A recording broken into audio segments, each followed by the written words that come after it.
In Denver, Colorado, and tonight you'll see an explosion of offensive talent as the Denver Broncos meet the Los Angeles Raiders. The thin mountain air will be filled with footballs as Jay Schroeder makes his debut with the Los Angeles Raiders. Schroeder was unhappy in Washington after losing the starting job to Doug Williams in a demotion that followed 3 years with the Redskins that earned him the reputation of the Mad Bomber.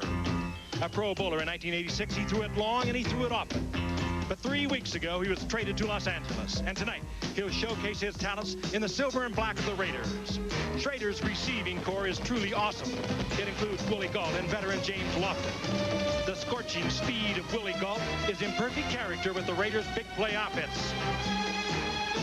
And James Lofton, at age 32 and 7 times a Pro Bowler at Green Bay, is off on another great season, averaging over 22 yards a catch in his first 3 games. But there's new blood in the Raiders this year. Tim Brown, the Heisman Trophy winner out of Notre Dame, has brought the Raiders an added threat at wide receiver, as well as a kickoff return sensation. He's already run back a kickoff for a touchdown this year. He'll be looking for more tonight. And another Heisman Trophy winner, the classy Marcus Allen, is perhaps the most complete of all football players. Allen is a superb receiver from the backfield and a dominating force in the ground game. Lighting up the night for the Broncos is quarterback John Elway. The finest athlete playing quarterback in the NFL today, Elway can detonate the Denver offense from anywhere on the field. He will run the ball, he will pass the ball, whatever it takes to get the job done. Elway and Schroeder, it'll be anything but grinded out football tonight. But this game's most compelling story is that of Tony Dorsett, who tonight looks to stride further into the NFL record book. He needs to gain 97 yards to pass Tim Brown as the second leading rusher in NFL history. Then only Walter Payton will lie ahead. But tonight, you see a man whose career most certainly at some future date will include the Hall of Fame. Tonight, the Raiders and the Broncos on ABC.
ABC's Monday Night Football, brought to you by the Miller Brewing Company, sole sponsor of the U.S. Olympic Training Centers. By Mercedes-Benz, engineered like no other car in the world. By Allstate, for home, auto, and life insurance, you're in good hands with Allstate. And by Tandy Computers, because there is no better value.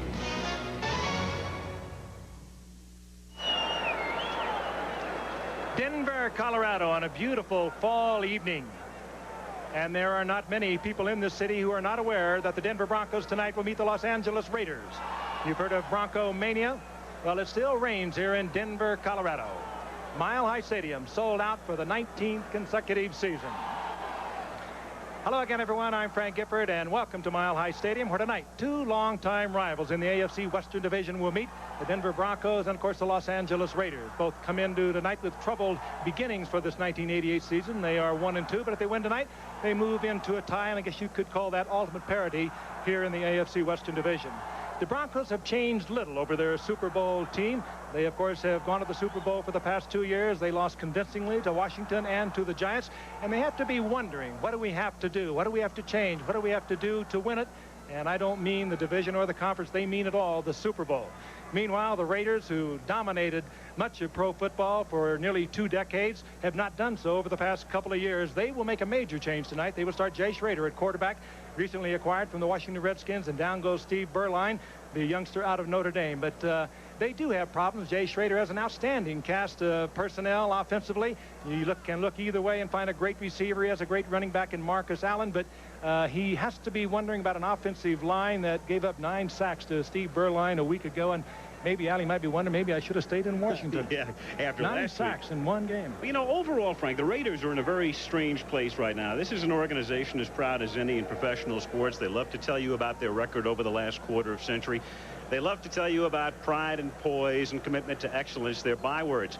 Yet what's happened to this team? You go back to late November of 1986, encompassing all of last season and this year. In their last 22 games, the Raiders are 6-16. Now, to put that in perspective, that is the worst record over that period of time in the American Football Conference, and it's a record equaled by, of all teams, the Atlanta Falcons, a team which is now synonymous with futility. So where have the Raiders gone? If they were on a cruise, they'd have gone from the captain's table to steerage. And right now, they're at least trying to get back to a stateroom as they try to turn things around, and they hope that Jay Schrader is the man who can do it. We'll find out about the new Schrader's Raiders tonight. What about the Denver Broncos, meanwhile? They're 1-2. Can they get back to the Super Bowl for a third straight time, Dan? That's pretty good stuff, Al. Yeah, can they get back? Well, that's the question everyone in the AFC certainly would like to know, including Dan Reeves. You know, this is a club that has been in the Super Bowl the last 2 years, AFC champions, and they've been there because they're a team that hustles and a team that plays with a great deal of desire. And for the first time in several years, last week, Dan Reeves questioned that effort in a 20-13 loss to the Chiefs in Kansas City. He thought it was a sloppily played game without a lot of effort. Don't look for the Broncos to do that 2 weeks in a row. How are they going to win tonight? Well, someone offensively has to do more than John Elway, and they have to get someone else involved. Look for that guy to be Tony Dorsett. And defensively, it's very simple. They have to pressure Jay Schrader. They cannot let him play pitch and catch with that talented group of receivers, and it's going to be hard to do without Carl Mecklenburg. And it won't be long before we see Schrader in action, because as Jay waits on the sideline, he will take command for the first time since joining the Raiders. Some people thought that he would get into the game last week against the Rams, but he didn't. He was on the sideline the entire way as Steve Berline went the route. Meanwhile, Chris Barr to kick off for the Raiders on this beautiful evening with Ken Bell and Ricky Nattiel to receive for the Broncos, and a good kick, and that's something that Barr hasn't been doing. But in the light air here in Denver, he boots it through the end zone, and so the Broncos will take over at their own 20-yard line. And of course that means John Elway, and the Broncos have been doing this now this season. They have been huddling on the sideline and not in a regular formation as they approach the line of scrimmage in situations such as this, and that way the defense cannot set up for them as they break from their huddle and come to the line of scrimmage. This way they come just from the sideline, as they do here with Dorsett and Winder in the backfield. Nattiel and Johnson are the wideouts, and Clarence Kay is back after a 2-week absence. And they have Steve Sewell in the game. He starts in the slot to the right on 1st and 10, and that's Sewell going in motion. And they give it to Dorsett, and they want him to carry the ball more tonight. Tony has averaged 14 carries a game in the first 3 and wants more action. And he'll work behind these linemen: Juriga, Bishop, the Pro Bowler, Billy Bryan back after last season's injury, Hartz at right guard, and Ken Lanier at right tackle. They're missing Stephon Humphreys. He's on injured reserve. Elway leads them up to the 23-yard line. 2nd down and 7. With both Johnson and Nattiel split to the left. Elway looked that way, then comes back to the right, hits Sewell a yard short of a first down. Matt Millen comes up to make the tackle, and it will be 3rd down and 1. The defense for the Raiders, and they're a little banged up. Up front, Long, Pickell, and Wise in their 3-4. As far as the linebackers are concerned, Milt McCall replaces McKenzie on the outside left side. Millen and Robinson in the middle, and the veteran Rod Martin right outside linebacker. Price is a rookie, and Haynes, the longtime veteran, with Turan and Anderson, the safeties. They are -3 starters in the secondary, including Van McElroy, who's hurt. And that's Johnson, Van Johnson, who lines up in the backfield on 3rd and 1. And Elway throws to Vance Johnson, and he has a first down as he got to the 32-yard line before he was pushed back by Dennis Price. So he's playing with a bad foot. It's listed as a dislocated toe. He told me before the game it's more up in the foot, and he has it tightly wrapped and makes his first catch of the night here. Right away, it tells you the confidence in John Elway. 3rd down and 1. You would suspect, at least in the early going, they'd put the ball on the ground. And they just go right up on top, get the first down. They believe in him as much as they believe in the run. Double tight end setup. Dan Reeves said the Broncos will use less shotgun tonight.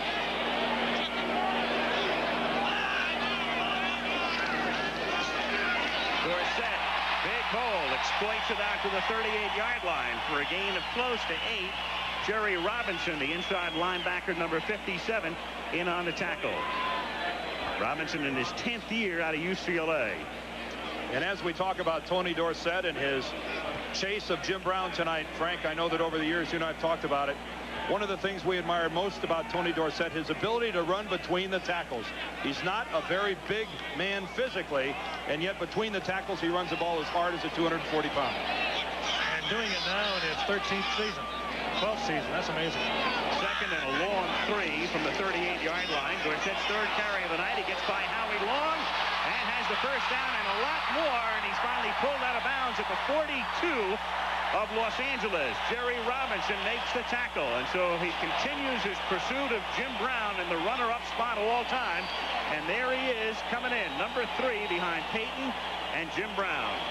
And doing what Dan Reeves hoped he could do and get to the outside. And if you want to have any running back get to the outside, it's got to be a Tony Dorsett, because when he cuts back, he turns on the speed, and he still has that little afterburner even after all these years. So the Broncos, who began this drive at their own 20, the opening drive of the game, Dorsett again, and he is stopped at the 39-yard line. He picks up 3. Jerry Robinson is in on his 3rd consecutive tackle, and Dorsett now has carried 4 times for 32 yards. Interesting that they're attacking the left side of the Raider defense, going right at Jerry Robinson and right at Howie Long, right behind Ken Lanier, their right tackle, and Keith Karts, their right guard. We'll have to follow this during the course of the evening and see if they're going to attack this guy, one of the great defensive linemen of the 80s, Howie Long. Pro Bowler every year. 2nd and 7. They move Mobley over to the right side. Dorsett and Winder are the running backs. Elway, his 2nd pass of the night, is, I believe, tipped and picked off at the 25-yard line by Mike Haynes. Haynes out to midfield and then tackled by Elway at the 47-yard line, and a flag is down.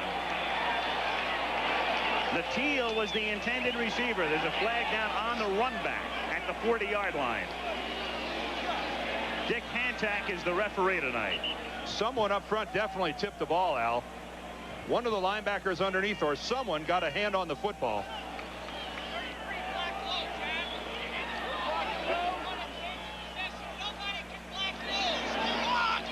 Probably it was one of the linebackers taking a short drop. Jerry Robinson had made 3 straight tackles, and it may be Robinson whose hand got on the ball. Elway now arguing with the side judge.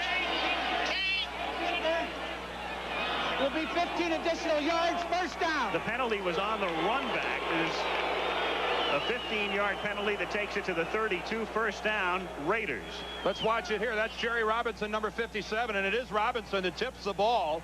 Just a slant-in pattern to Ricky Latil, and Mike Haynes, well, he's certainly no stranger to making an interception. Heads up the sidelines, and let's see if we can pick up where the penalty came in. Now, somewhere out of our camera range. Schrader takes his first snap now as a Raider at the 31-yard line. Allen goes in motion. The sole setback is Smith, and Schrader on a quarterback draw or a busted play. Take your pick. Gets to the 20-yard line. Now, they talked about holding him out last week until he became more familiar with the game plan. What was that? Jay Schrader, 24-7, and that's the reason Al Davis went out and got him the winning record. I don't believe it was a broken play. That's a quarterback draw, and what a surprise. First play out of the box to come with the quarterback draw, but no question. They set up the blocking. He drops back, takes a look at it, finds the opening, gets the first down. It's an injury-racked offensive line. We'll detail that as we proceed. Meanwhile, the Raiders at the Denver 20 after the interception, 1st and 10. Runs into his own man and then is dumped at the 25-yard line by Dennis Smith, who missed last week's game in Kansas City with a hamstring pull. Back in the lineup and gets the tackle here. Take a look now at this Denver defense, masterminded by Joe Collier with Gilbert, Cragen, and Townsend up front. We're also going to see Sean Knight on the nose tonight. Fletcher, Klosterman, Dennison inside, and Ryan outside. And, of course, Mecklenburg is hurt. Haynes and Castile are the corners. Smith and Harden are the safeties. There is Joe Collier, who on second down and 15 sends in his nickel now with Randy Robbins, the 5th defensive back.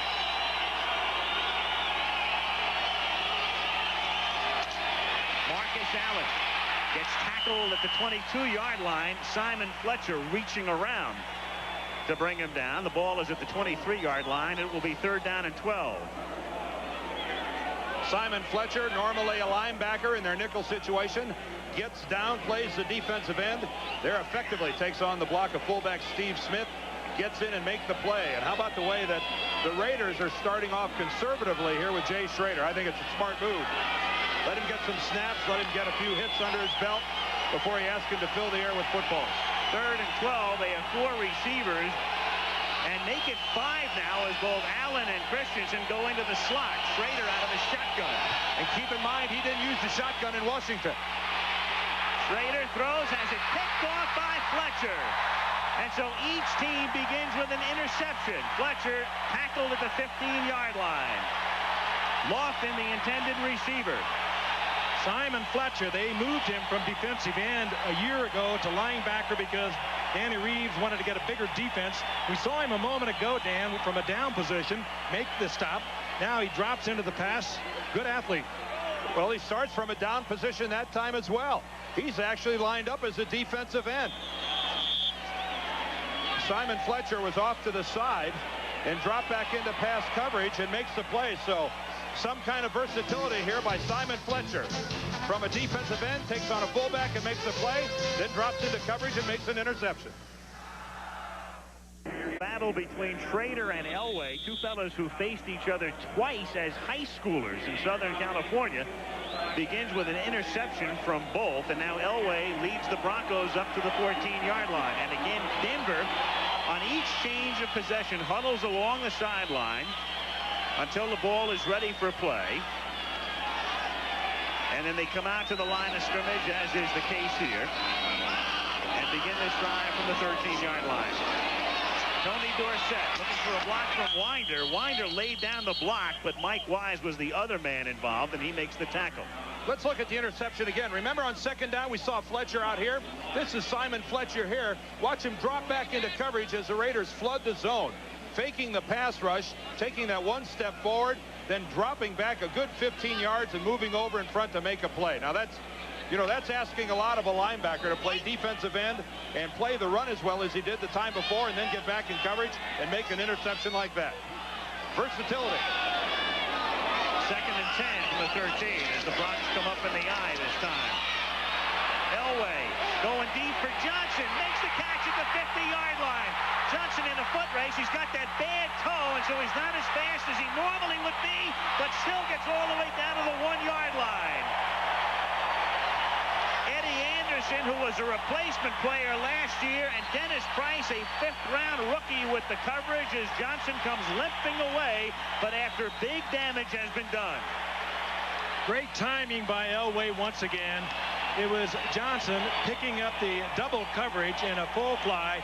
Elway will get the pressure. He almost comes out of the pocket.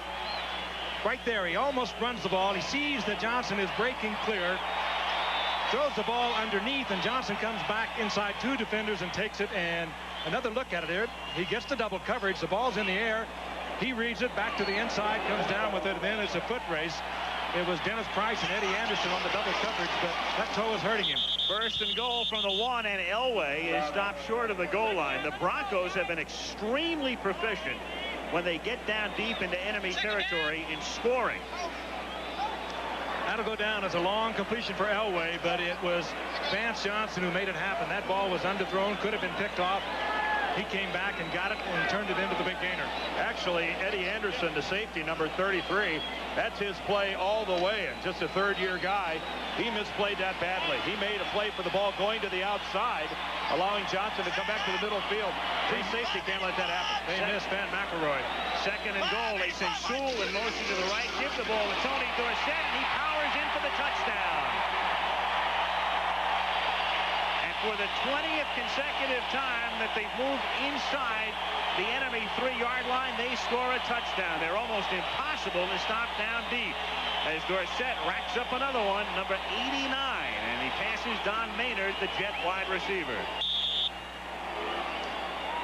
Watch on the screen here, number 54, Keith Bishop, pull to his right, turn up through the hole. Lanier and Karts with down blocks, and Tony Dorsett just keeping the legs driving and pumping, follows his left guard, the Pro Bowler, into the end zone. Again, Tony Dorsett not afraid to put his head down, lower his shoulder to pick up the tough yardage inside. Carlos, who hasn't missed a kick this year, either an extra point or a field goal, splits the upright. So he's 8 for 8 in extra points, 4 for 4 in field goal attempts this season. And thanks to Johnson and Dorsett taking it in, the Denver Broncos, with 7:15 to play in the first quarter, lead the LA Raiders 7-0.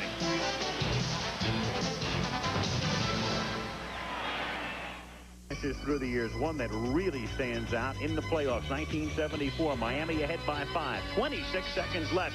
Ken Stabler, as he goes down, gets off the pass. Somehow, Clarence Davis makes the catch, and the Raiders beat the Miami Dolphins 28-26.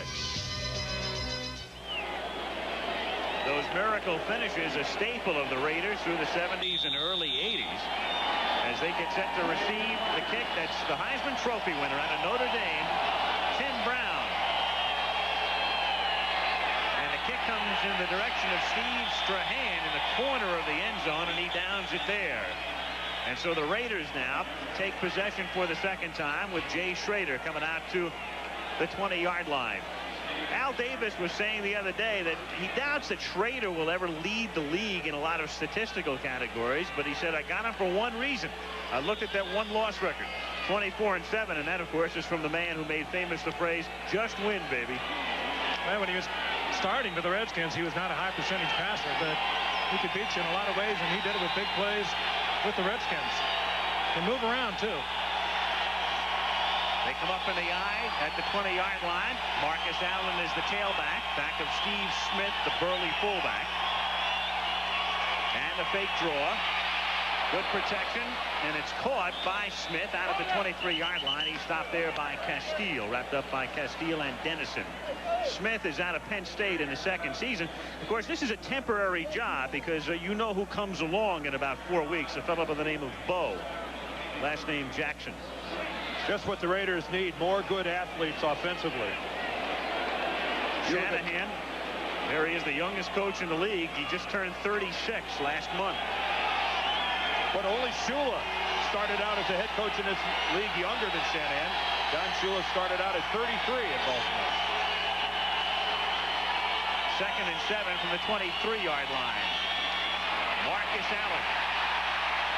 He takes it to the 24-yard line. Sean Knight, number 99, and Rick Dennison, 55, in on the tackle.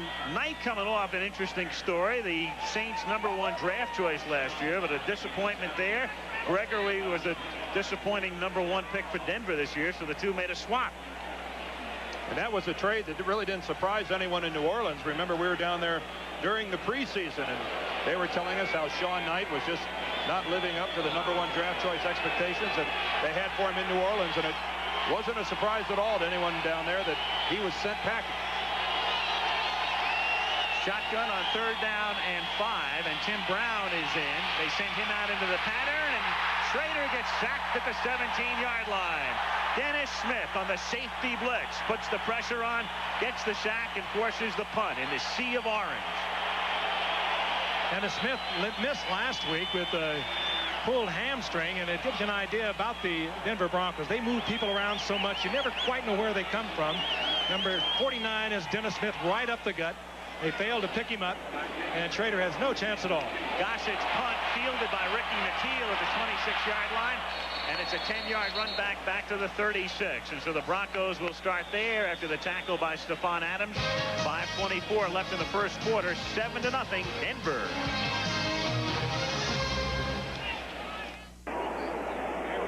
The Snow Goose, Carl Mecklenburg, the great linebacker, fractured that thumb on the very last play of the game last week against Kansas City.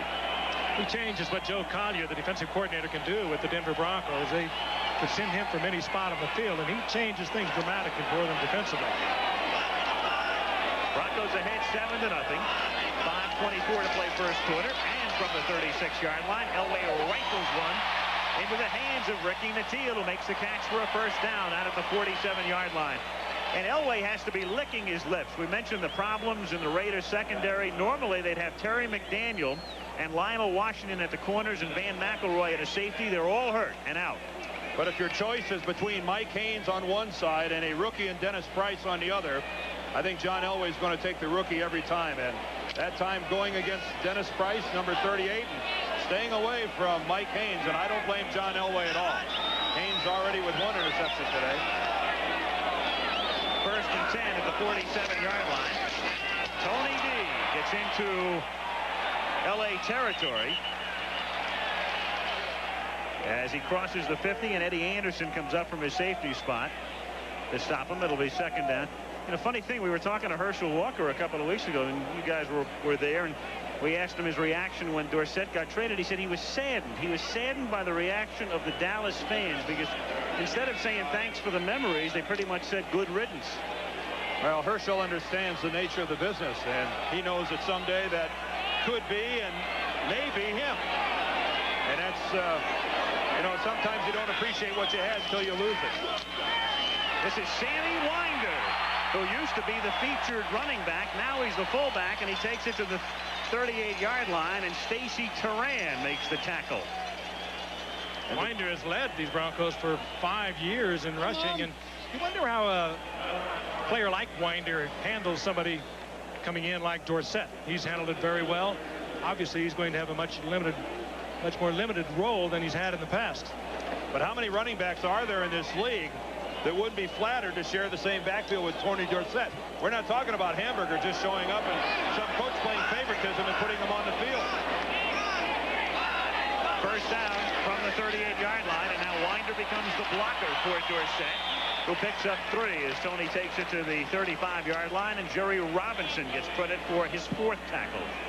They may not have loved Tony Dorsett in Dallas, but they certainly have taken to him here in Denver. He has his own television show. He'll be on right after us here on our ABC affiliate, Channel 9 here in Denver, with the Denver Huddle, and then he precedes us on every Monday night during the course of the season. And they have about 10,000 Huddle hankies here in the stadium tonight that they passed out in honor of this man. That graphic right up to date, 56 more yards to surpass the great Jim Brown for second place. And Sammy Winder to the 27. You saw that graphic that said he's never averaged 4 yards a carry in 6 prior seasons. This season he is, because they're all looking at Dorsett, and that opens bigger holes for Sammy Winder when he carries the ball. And the start of this ball game, if you're a Raider fan, has to look reminiscent of their game last week with the Los Angeles Rams. The Rams just took it to the Raiders defensively last week, carving out some huge holes. And look at this advantage in offensive output so far. And right now, the Raiders defense clearly back on their heels, confused. At the 27-yard line, first and 10. Toss to Winder, cuts it back inside.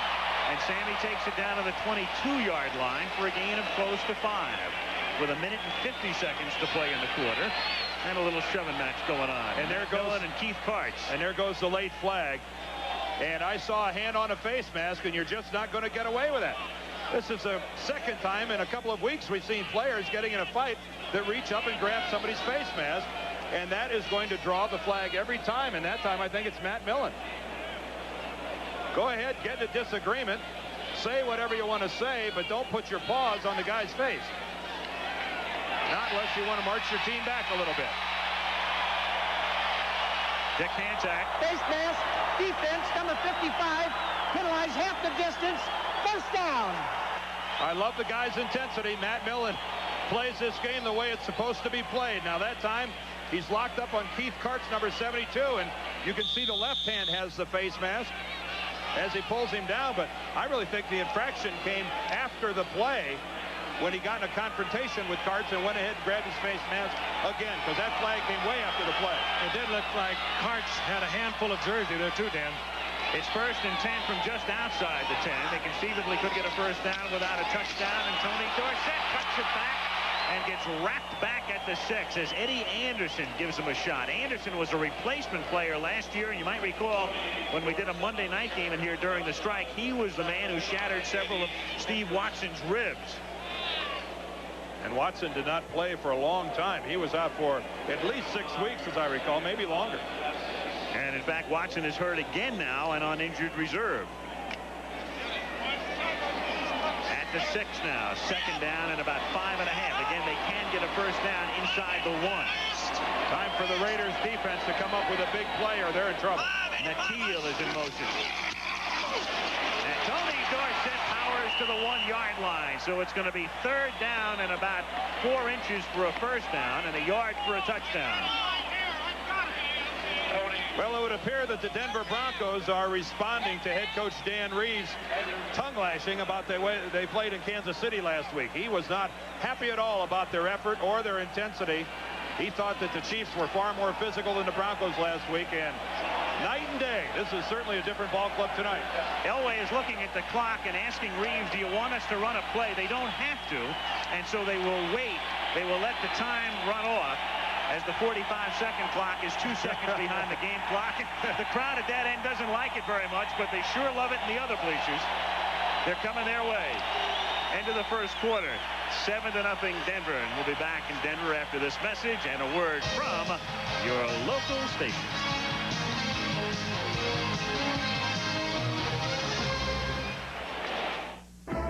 ABC's Monday Night Football, brought to you by Pontiac. We build excitement. Start the second quarter. Denver 3rd down and a ½ yard for a first and a yard for a touchdown. At the 1. Sewell goes in motion. The Raiders come across the line, and the flag stopped the play before the inception of the play.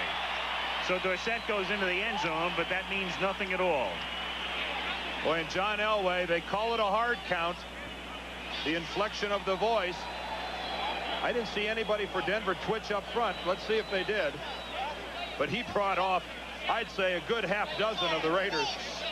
If it's half the distance to the goal line, that's probably going to be enough for a first down. That's the significance here. It's going to be close, Al. It's going to be very, very close to a first down. Encroachment, defense, there was no snap. Encroachment takes place prior to the snap. Penalize half the distance to the goal line.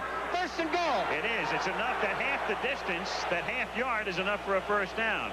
And now the Broncos, for the 21st consecutive time, will attempt to score when they get inside the opponent's 3. They are unstoppable down here. That hard count you referred to, Dan, is always very timely by John Elway, too. You always get it from John when he has short yardage, looking for the first down, looking for an offside in a very selective situation. Those figures, of course, go back to last season. 1st and goal, Sewell in motion. And he serves as a lead blocker for Dorsett, and TD has another TD.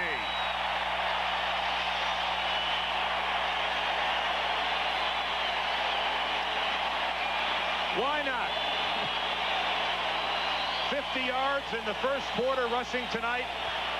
Why not let him cap it off with a touchdown? And this is nothing fancy. Lead block at the point of attack by Sewell. Then Winder out front. And when he has to get in, Lake Drive gets him the extra yard, Frank. Good read by Tony. That was designed to go inside. Winder kicking out on the force man. Dorsett saw that he could get the necessary yardage for the touchdown. Did it on his own. It's amazing as Carlos attempts the extra point. All last season, Dorsett scored 2 touchdowns in his final year with the Cowboys. He's been here for 3 weeks plus a quarter, and he's already scored 4 as a Bronco. And with 4 seconds having gone by in the second quarter, the Broncos lead 14-0. And as much as you praise Tony Dorsett, you have to understand, too, that when the Cowboys traded him to Denver, it turned loose Herschel Walker. He was inhibited down there. Actually, it was a good deal for both of them. Sad, perhaps, that Tony is not going to wind up a career where he played 11 years, but it has made a better situation for both of them. That play, as you can see, designed to be taken inside. Dorsett reads to the outside. Not that he can get a lot of yardage, but he was reading the goal line. It's funny how the Denver Broncos, I think in the eyes of the Raiders, are a team that really uses a lot of junk plays, a lot of finesse, a lot of counters, reverses, things like that, Elway rolls. Here in the early stages of this game, here we're early in the second quarter, has really done it playing power football against the Raiders. They've been slamming it up between the tackles, mixing it up well, and they have really disoriented the Raider defense. But it could have anything to do with the fact that Mike Shanahan is now, of course, the head coach of the Raiders and the offensive coordinator for the Broncos for the past 4 years. And there he is. I mean, why fool around? They know pretty much what you're going to do. He certainly knows that Denver offense.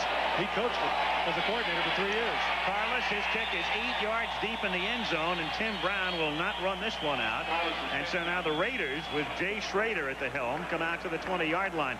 You know what's ironic, and obviously Schrader was picked up by the Raiders to be their starting quarterback. Through 3 weeks this year, the Raiders had scored more touchdowns than any team in the National Football League with Steve Berline at the helm. But he goes to the bench because when a guy with Schrader's contract comes in, there's little doubt. And this is the worst situation in the world that Mike Shanahan wanted for Jay Schrader. Still learning the system and already 2 touchdowns down. That's Marcus Allen as a wide receiver. He's flanked to the right. Vance Mueller is the sole running back in this set. And it's Mueller out of Occidental who gets banged back at the 21-yard line. What a hit by Dennis Smith out of USC. Well, your strong safety is supposed to be the guy that comes up and isn't afraid to put a hat or a shoulder pad on a running back. And that's exactly what Dennis Smith did on that play. Mueller goes backwards. Textbook hit by Dennis Smith. Raiders at the 22, second down and 8.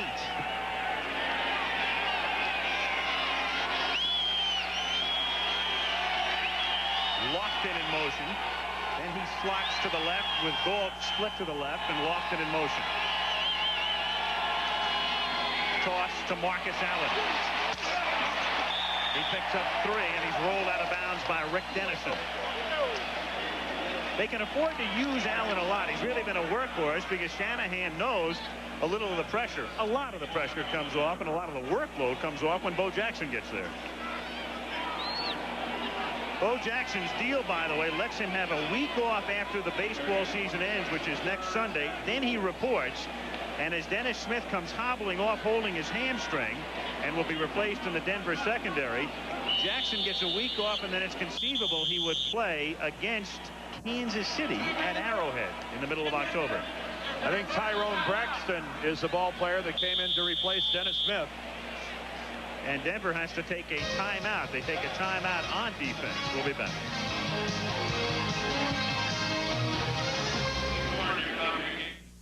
Al Michaels, Frank Gifford, Dan Dierdorf. Monday Night Football, Denver on top 14-0. The Raiders have the ball at their own 26-yard line. Schrader in his Raider debut leads them up 3rd down and 4. And Schrader on a sneak only gets 1. And Rulon Jones is there to make the tackle. Well, and this is a situation where the center snaps the ball way ahead of time. He snaps it early, and Jay Schrader is going to try to catch the defense off guard in a quick kick situation by the Raiders. And the Raiders trying to catch Denver off guard with their punting unit. Gossett puts it in the air. The Teal fields at the 28-yard line. 30. And finally run down at the 49-yard line by the punter, Gossett. And a penalty marker down. There's a flag down. Illegal procedure against. Well, needless to say, that's going to be declined if it's against the Raiders. You're exactly right, though, Al. They had hurried that kick, the kicking unit on the field. Illegal formation. Number 56 on the offense. Penalty is declined. First down, Denver. That's Milton McCall, who is probably the brainiest of the Raiders. Hurry that kicking unit on the field to try and upset Denver, and they get the penalty, but it will be declined. Worried about the Denver Broncos. They're 1-2, but they're fortunate in that they're playing in a division that's really kind of come back to the pack in the NFL now, the AFC West. I'm more concerned about these shirts. It must have been a sale. Right. We're going to Sing Sing. It looks like. I got a 2-for-1. You need a 2-for-1. 2-in-1, maybe. So the Broncos coming up, and we can tell you college football, UCLA and Troy Aikman against Washington. Or you'll see Iowa against Michigan State, 3:30 Eastern this Saturday, our college football presentation this weekend. Broncos from their own 49 and leading 14-0. Sammy Winder takes it down to the 46-yard line. He picks up close to 5. It'll be 2nd down and 5 with 13 minutes and 10 seconds to play in the first half, and the Broncos on top by a score of 14-0. You mentioned that Steve Watson is out of the lineup with an injury on injured reserve. A good possession receiver for the Broncos. So too is Mark Jackson, one of the amigos. He's on injured reserve, and he is a key reception man in the possession game for the Broncos. 2nd and 5, pump fake. Elway goes deep from the Teal, too deep, and picked off at the 1-yard line by the rookie Dennis Price. The 5th-round choice out of UCLA had good position. Elway throwing in the direction of the rookie as he was hit by Mike Wise. Wise came through the middle to put the pressure on, as you'll see, and the pickoff. But watch, when John Elway releases the ball, Price is a good 5 yards farther downfield than the Teal. I think that's a pass that John was under a lot of pressure and really should not have thrown, because Dennis Price played that ball as well as you could play it. He gave up lots of room underneath, hoping for the long ball, and John Elway threw it to him. The Teal not even in a position to break it up. Elway, by the way, in his last 3 games against the Raiders had not thrown an interception, and tonight he's been intercepted twice. So the Raiders deep in a hole at their own 1-yard line. 1st and 10.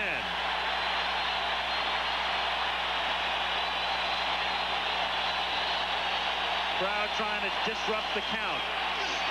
And Allen takes it out to the 3 or 4 yard line. And we'll check out the middle of the line. Bill Lewis was playing with a gimpy leg, and he has come out of the game. John Giesick is the new center, and they are really battered and bruised on that offensive line, Dan. Yeah, they really are. They've lost Mosbar, who's gone. Jim Lachey, who manned left tackle for them, is now playing in Washington. And now Bill Lewis is out. John Giesick, just a 2nd-year guy who was a 10th-round choice last year. It's not the lineup that would remind you of guys like Gene Upshaw and Art Shell. And Brian Holloway is gone. He's on injured reserve. Yeah, it's a nicked-up group. 2nd and 7, and Schrader's got to take a timeout. He'd run out of time. He would have never gotten the playoff. Very wisely takes a timeout. 11:58 left in the half. It's not a very pretty sight for the Raiders. Interception, punt, and now they're down at their own 4, and look at that. Only a 170-yard advantage for Denver. That's really not much at this stage of the ballgame.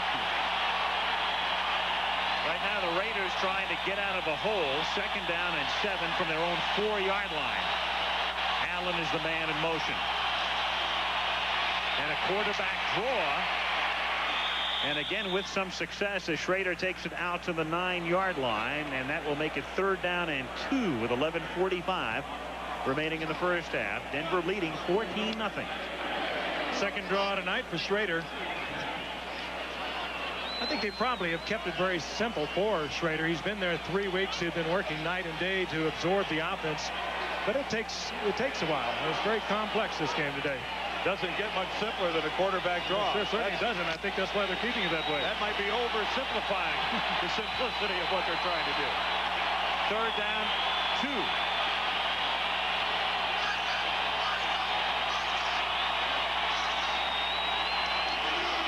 Marcus Allen out to the 17-yard line, stopped by Robbins.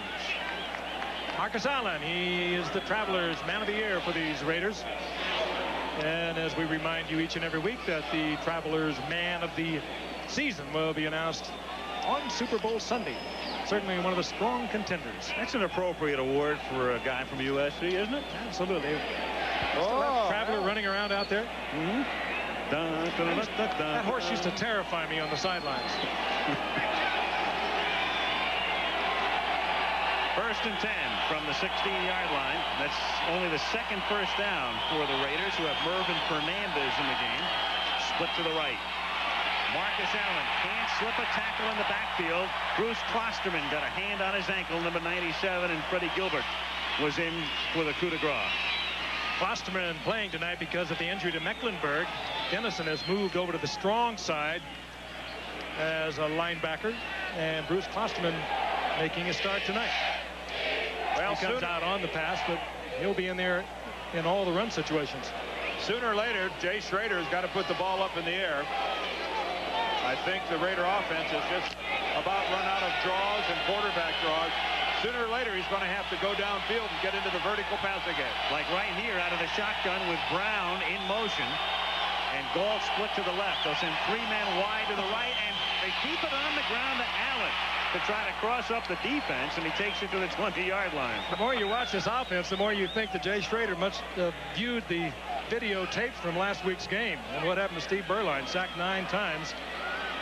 And he's lucky that he handled his ball. Watch this snap from John Giesick, the center. A little bit high, and Jay has to take his eyes off of what's going on. That was a good athletic move by Schrader to field that ball. It doesn't look as hard from behind as it really is. That ball, that snap was a rocket ship. You got a lot of things going against you. You got a backup center, a guy not used to the shotgun, a new coach, a new quarterback. 3rd down and 6 from the 20. They better hurry up or they're going to get caught. Schrader rifles one, and it's knocked down. It was a low throw intended for Christensen and broken up by Jim Ryan. Jim Ryan, one of the fine linebackers in this league, particularly on a pass defense, not big, but he knows that zone defense of the Broncos as well as you could have any player know it. He just is kind of the captain out there, and he deflects it. Actually, Schrader saw him and just threw it into the turf. Jeff Gossett fields that high snap and gets away a line drive into Laurent Pitt, which was touched by Nateel and then covered up at the 42-yard line by Tyrone Braxton. An injudicious move on the part of Nateel to try to field it, and then Braxton saves the day for him. Look at Nateel go after this ball that was low. After that contact on his left arm, it's a free football. And luckily for Denver, it goes right into the arms of number 34, Tyrone Braxton. Over the last 10 years in games played outside the division, that graphic illustrates the AFC West has been the toughest of the divisions. NFC East second, at the bottom NFC Central. But this year, kind of a changing of the guard, and we'll show it to you in a moment after this play, and we'll show you what's been happening as the Broncos take over at their own 42-yard line. 1st and 10, and Tony Dorsett picks up 4 yards. This season, playing outside your own division, teams in this division are 0-4 in the NFC East with the Giants and the Redskins, etc., 4-6.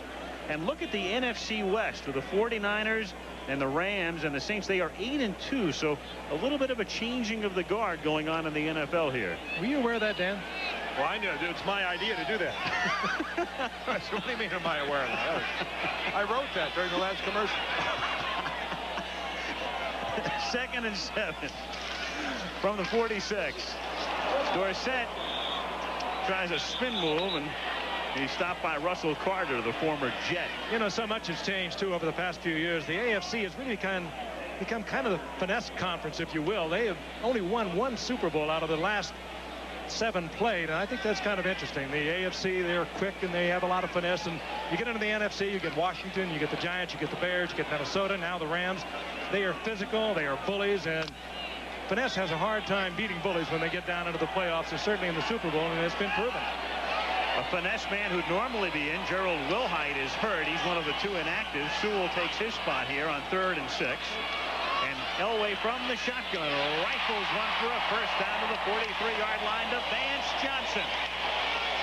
So bad toe and all, Johnson makes another catch, and it's the third time he's made a catch for a first down. Of course, the big one was the 86-yarder. Few things in this game are as pretty as John Elway throwing a football.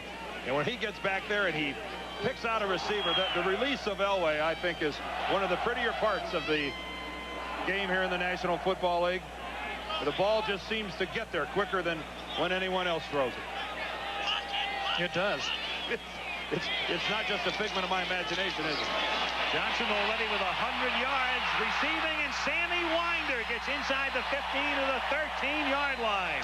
And so the forgotten man, the man asked to do the blocking for Dorsett and subjugate himself, becoming a star tonight again. And that is just Sammy Winder running. That's just tough running. Oh, look at the Raiders getting blown off the line of scrimmage. Right now, this game being completely dominated by the Denver Bronco offensive line. Look at Lanier take Robinson back off the ball. A trap by Bishop, and Winder doesn't have to take anyone on until he's 7 or 8 yards into the secondary. Covers up the football. That could have been stripped. Good effort, Winder. Denver at the 12, first and 10. Winder again, and Sammy to the 8-yard line. Stopped at the 8 after a pickup of 4. Charlie Sumner, who is in essence the defensive coordinator for the Raiders, even though he's listed as the linebacker coach, is not a very happy man right now. He's the man in the sunglasses. Different Raider defense, isn't it? We remember back in the glory years, Lester Hayes at the corner, Mike Haynes in his all-pro years at the other corner, Van McEnroe on the way to the Pro Bowl. It's sort of, where are they now? It's a changing team. 2nd and 7. Tony Dorsett swinging to the outside and run out of bounds by Anderson at the 7-yard line. It'll be 3rd and 5 coming up. Clock stop 5:10 to go in the half. What a funny attitude, too. We were talking with Howie Long last night. He echoed what I think a lot of the Raiders feel and have said. As a matter of fact, well, if we can just hang on until Bo Jackson gets here. And that's not a very good way to look at it, because it's going to be a while and they could be in deep trouble even after tonight. Bo Jackson's not going to tackle anybody. He might not even come if he's watching. Bo Jackson isn't going to make a play on the line of scrimmage. I mean, the Raiders defensively somehow have to stiffen. I think he'll come. I'll give you about a million reasons why. 3rd and 5. Elway fires. Sewell, touchdown. Maybe Bo wanted to get traded to Washington. Russell Carter easily beaten by Sewell, who works out of the backfield so well as a receiver, and Elway drilled it in there. He had to catch it in self-defense. Nothing simple. There's Steve Sewell to the left of your screen. He flares out, just runs a pattern right underneath, and Russell Carter, who's locked up on him one-on-one, 2 steps behind, and trying to explain what he saw and why he was a little slow to react. But nonetheless, the route is on. Russell said, I never got that license plate. Carlos kicks it through, and it's 21-0. Elway, one of the strong arms ever to play this game. Dan touched on it a moment ago. It just seems to get there more quickly, and when he sees a man open, he releases it so quickly. Just a flick of the arm, and it's on his way. Remember last year against the Bears, one of the great performances I think any of us ever witnessed. 21 of 40, over 340 yards, 3 touchdowns, and it seemed like most of it came in that one quarter. It was the second quarter, I believe, and I remember going to halftime how we were just stunned. And leaving the stadium, I thought it was the best quarter of football that I ever saw a quarterback play until the Super Bowl.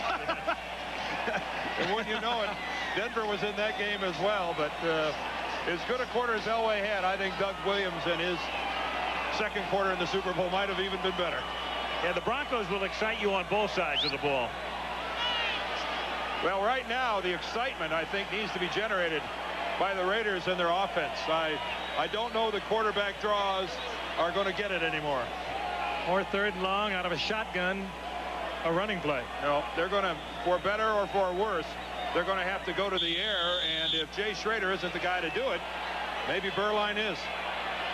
Carlos booms one again in this light air, and from 2 yards deep, Vance Mueller will run it out. And he runs it out to the 21-yard line. And so the Raiders begin a drive from there with 4 minutes and 55 seconds to play in the first half. Jay Schrader, in his first Raiders start, talks about his most memorable moment. Well, I think my most memorable moment in the NFL was we were playing Minnesota at home in 1986, and the game goes into overtime, and you throw a little hitch pattern and watch Gary Clark turn it up the sidelines for a touchdown to win it in overtime. I think that has to rank right up there with one of the highlights of being out in the NFL. Tonight's game is not rivaling that, at least at the moment. From the 22-yard line, Schrader throwing deep and incomplete and overshooting Mervin Fernandez, and a flag is down back at the 15-yard line. So Schrader uncorking one for Swervin Mervin. That's not only incomplete, but now you've got a holding call going against the Raiders. Guys, I want to clarify what I said about Jay Schrader, and if he's not the guy, maybe it's Steve Berline. My point there is, if Jay Schrader does not have enough of the Raider offense under his belt to execute passing every other down, or even more than that, that's why they may have to go to Berline.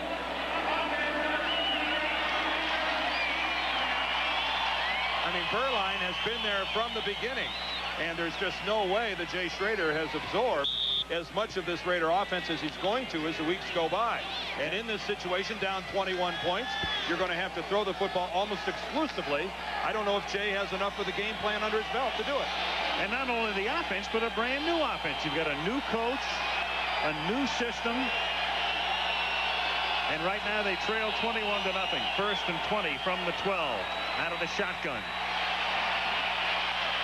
Schrader with a ton of time and throws and finds the open man, Willie Gauld, who makes his first catch for a first down out at the 34-yard line. And the last time we saw Gauld in this stadium, he was a Chicago Bear on a Monday night last November, and he had a fabulous night. Good call. They move Schrader out of the pocket, get away from the pressure. They can do that. He's a fine athlete. He waits and waits, and finally Gauld uncovers, and Gauld, with a very strong professional sense, gets the first down marker and picks it up. Speaking of strong arms, that pass left a vapor trail. Oh, there's never a question that he can throw it. From the 34-yard line, 1st and 10. Marcus Allen and Steve Smith are the running backs. And they give it to Allen on a busted play as Greg Pragan comes in at the 30-yard line to make the tackle. Schrader running into Allen, and some mistiming there results in about a 4-yard loss. Actually, that was the Raiders' version of counter gap, pulling both the off guard and off tackle, trying to bring it around, and bearing absolutely no resemblance to the way the Redskins run it. We're talking about Jay Schrader. He, of course, came to the Raiders for Jim Lachey. I think everyone around feels that if nothing happens, Lachey down the line might even be a Hall of Famer. Can you imagine him down in that counter gap with the Redskins? That kind of size? No, they've got some beef up front. Well, talented beef. 2nd and 13 from the 32-yard line. Pressure on Schrader. And out at the 47-yard line, intended for Willie Gauld and covered by Haynes. Haynes like a blanket that time. Did not have to come up. You knew Schrader could not pull that ball down and run with it. There was pressure from the outside, and here is Gauld. Haynes, aware of the speed, but plays it ever so well. Almost picks it off. Almost got inside. And Mark Haynes, one of those players on this Denver team that has been escaping Dan Reeves' wrath. He's been playing extremely well so far this year, and good coverage that time on Willie Gauld, the former Giant, and when he wants to be one of the better corners in the game. We have an unsportsmanlike conduct against the Los Angeles bench. 15-yard penalty. Repeat the down. 3rd down. Against the bench. That could be against anybody over there. Okay, now whoever did it, I want you to raise your hand. Now let's make this like a basketball game. When there's a foul, you got to raise your hand and say it was me. You know, I can't remember the last time I've heard that call. Well, it's being explained there to Mike Shanahan. Sure, he's never heard of it. I don't think anyone's going to own up to it right now. Well, if things aren't going bad enough for the Raiders offensively, now the bench chips in and moves them back a little bit. 3rd and 28 from the 17-yard line. With a moving pocket, the flag is down, and that was almost a lateral pass. That was to Marcus Allen. I think Allen was going to throw the ball. A flea flicker back to Allen. He had Willie Gall deep downfield. Bad pass to Allen. I'm not sure whether he would have had enough time to throw it had it been a good pass. Did not fool Denver. Illegal procedure on top of it. Last time we saw a play like that in this stadium, Houston was in here for the playoffs. Yeah, and look how well it worked for them. Same thing here. About the same. Well, it was back at the goal line. Formation. Offense number 66. Now the line on the line of scrimmage. Penalty is declined. 4th down. Well, they're pouring the salt in an open wound right now. Steve Wright was back off the line of scrimmage, the right tackle on that play for the Raiders, and I wouldn't look for the fake punt here. No, we're not in Detroit. Gossett's kick. Natil at the Raider 49-yard line and runs it back to the 39-yard line.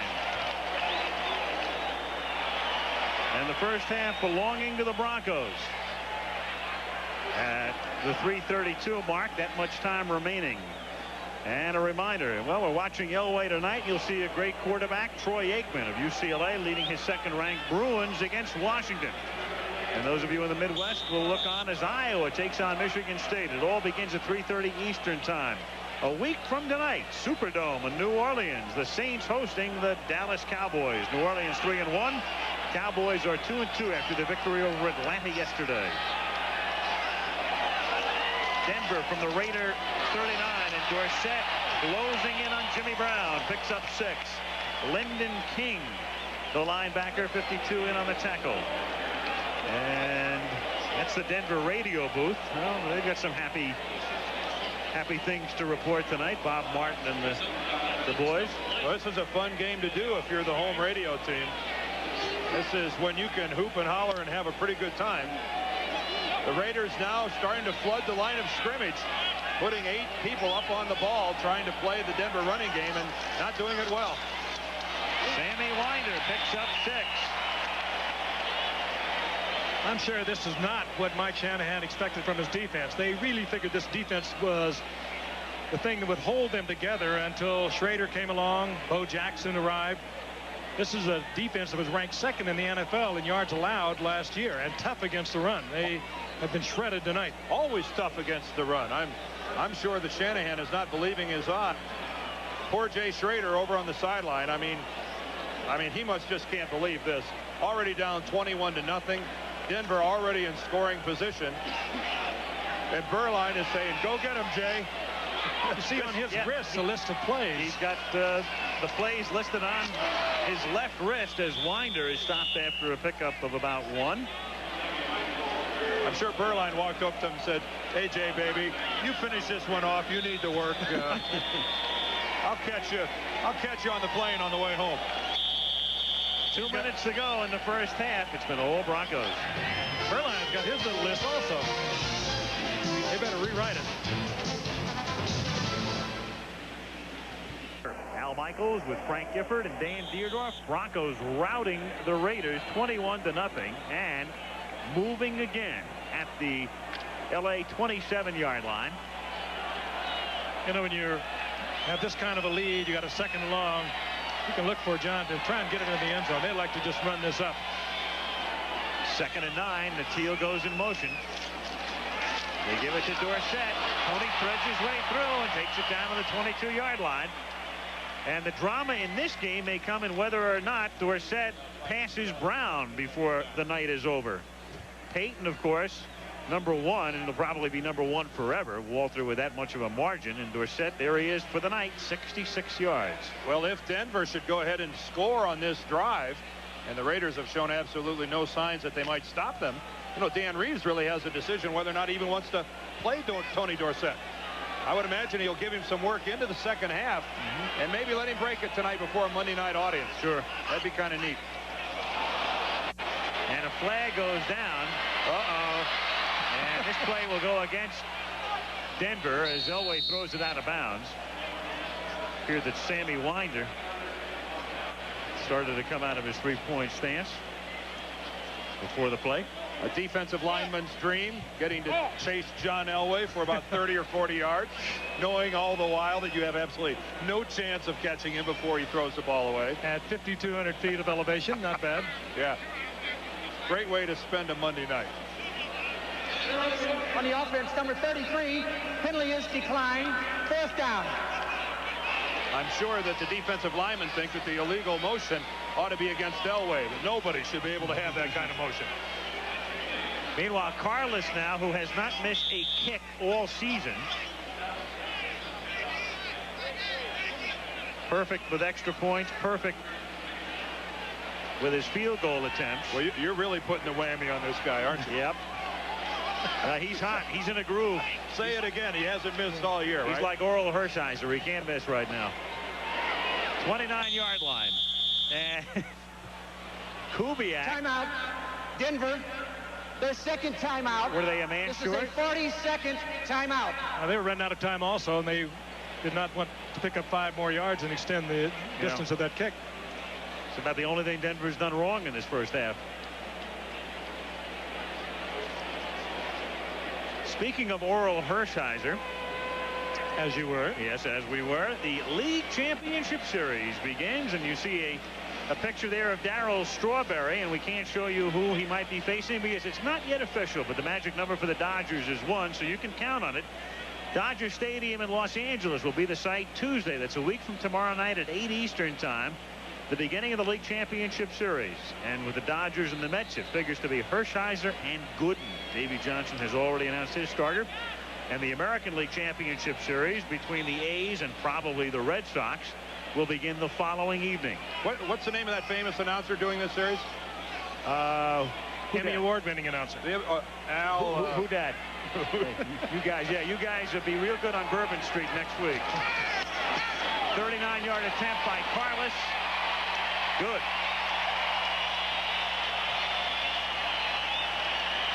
And with 1 minute and 7 seconds to play in the first half, the Broncos lead it by a score of 24-0.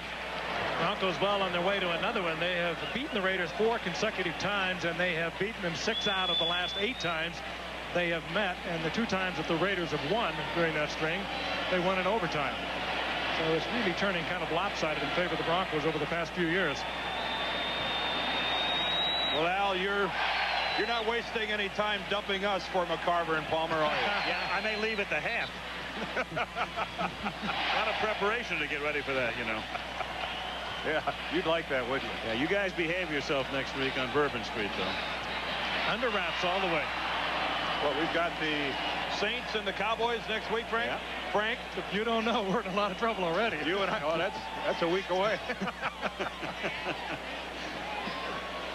Steve Largent extended his pass catching streak yesterday, and he'll be live. And then, of course, there's a very big story in regard to Ben Johnson in Seoul and his drug test. And Dick Schaap will fill us in on that, the latest on that at halftime, in a live report from Seoul. So stay with us.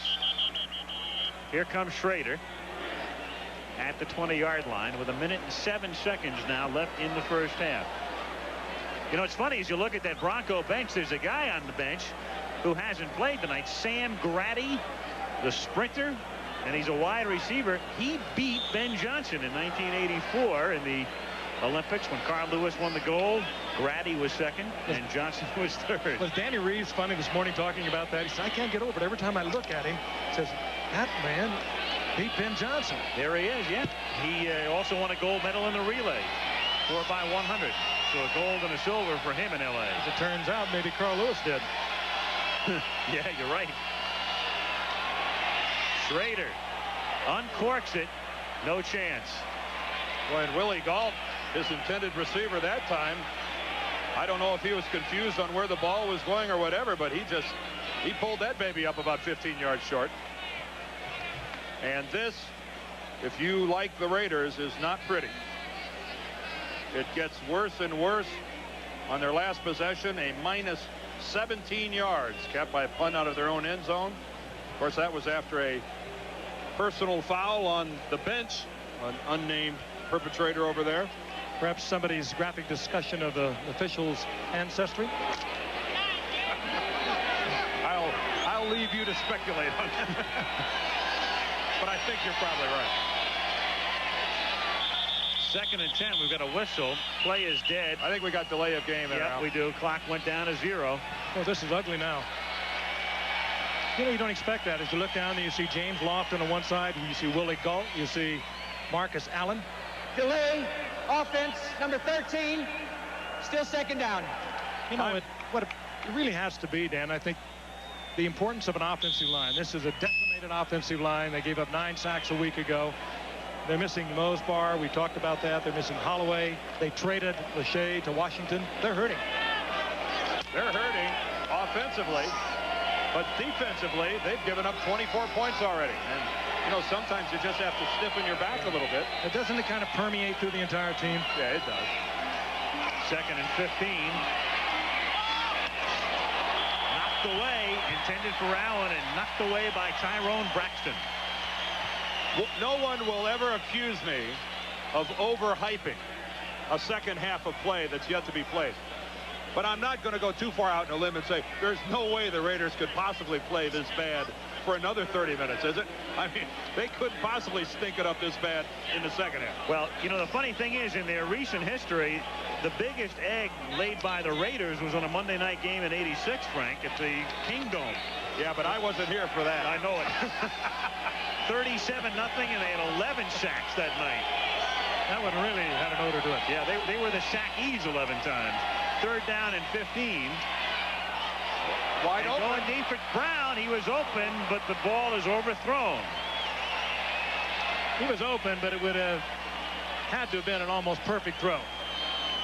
It would have had to come between 2 defenders. And perhaps on another day, on another field with the Hogs blocking, he might have got that in there. Even a good throw gets this in because the safety is still another. You see how far he is from coming into the play. Kevin Guidry was a little late getting there, but not to be. Meanwhile, Goss's kick is fielded by Natil at the 41, and Ricky has run out of bounds at the 48 of the Raiders, and the crowd wants a late hit on Zeph Lee with 40 seconds. Meanwhile, because the Raiders were 3 and out, and with the incomplete passes, it enables Denver to now start on the other side of the 50 and add more points. Well, let's see if there's any mercy in the heart of Dan Reeves and John Elway. Let's take a look at this hit by Zeph Lee on the reverse angle. Natil heading out of bounds. Where does he make contact? In the field of play or out? Well, right on the sidelines. There's no way that's ever going to be called a late hit. You can't be running as fast as Zeph Lee was and expect him to pull up in the matter of 3 or 4 feet. Physically not possible. Well, hardly mercy when you line up in the shotgun. Maybe they don't like the Raiders. At the 48-yard line, Rick Massey makes the catch and takes it to the 27-yard line. Denver has 1 timeout remaining. Oh, man, send the women and children to bed. No, not if they have people meters. Hold on. They shouldn't witness this. And all your puppies. Whoa. From the 27-yard line. Here's Elway. Caught by Johnson. He doesn't get out of bounds. He tried to roll out of bounds, but they said contact was made, and thus Denver is now forced to use its final timeout. And they have 10 seconds, so Elway can attempt to get one into the end zone, and if that fails, they can bring in Carlos. Boy, Vance Johnson sure tried to get out of bounds. Doing the roll, heading for the sidelines, and on the turf, though, all you have to do is touch him. It's dead right there. I wonder if this is really what Dan Reeves was looking for. He said this team has been lackadaisical. They aren't tonight. Everything is working. He's on the ground now. It takes just a touch, and the ball is dead right there. Yeah, Dennis Price got him before he went out of bounds. Smart play by Price in not letting Johnson roll to the sidelines. Well, Carlos was out there, and Elway's saying, wait a second, we got time for a play. I can try and put it into the end zone. Again, this is the faith they have in John Elway. It'll be something that he can either get complete for 6 or he'll throw it away. Whew. Ball at the 17. They're out of timeouts. They have Johnson and Massey wide to the left and the Teal split to the right. Don't look for a quarterback draw here. You better hurry. They're out of time. They let the clock expire. Oh, they got it. They let the clock expire. I think the stadium clock, the official clock, started to move. But that's amazing. Well, wait a minute. Denver took a timeout. They didn't take a timeout was the deal. It ends on a very confusing note. I thought, let's see what Hantak says, if anything. Well, Dan Reeves and John Elway were certainly under the impression that the clock had been stopped. Al Davis must have been running the clock here at Mile High Stadium, because the entire Denver Bronco team thought that the clock was stopped and they were going to have plenty of time to run a play. As Elway takes his offensive team to the line, the clock starts running. Well, we'll clear it up when we get back. Another look now. There it is, the game clock. That's the game clock. Elway is oblivious to the fact that it's running. It clearly clicks to 000 before the snap of the ball. And here's Reeves. He thought, and I thought too, because remember when Johnson began to roll out of bounds, they said he was inbounds. That's the only way they could have stopped the clock. Exactly. He's touched inbounds. The clock keeps moving. In any event, well, that may be the break the Raiders need. What do we know? We're just hanging out here. 24-0 back after this message from the NFL and a word from your local station.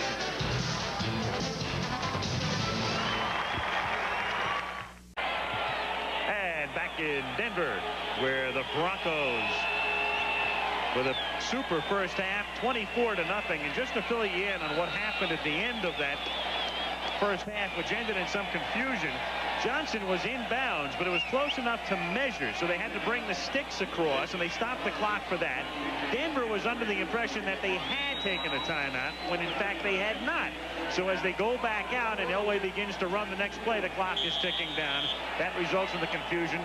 No more play into the half. Hope the game doesn't swing on that. Yeah, right. I have a feeling it won't. 2-yard line.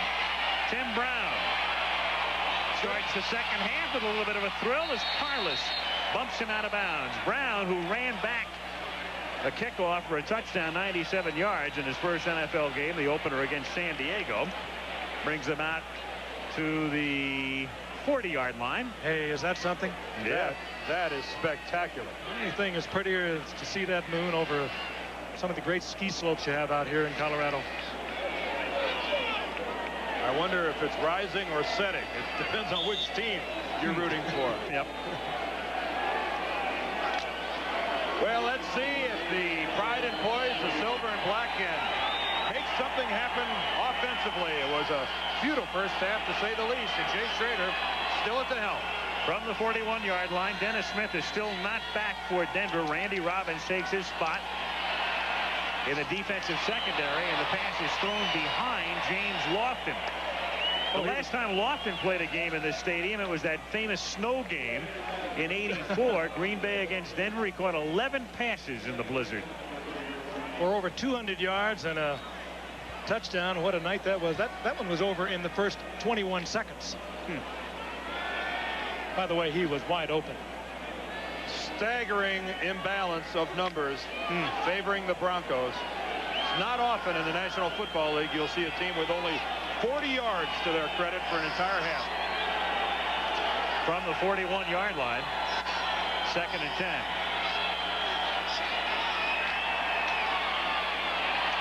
Not third down. Not only 41 yards, Dan, but a team that has Schrader, Galt, Lofton, Allen, Christensen, who's been totally silent tonight, and the rest. They have marquee names on offense.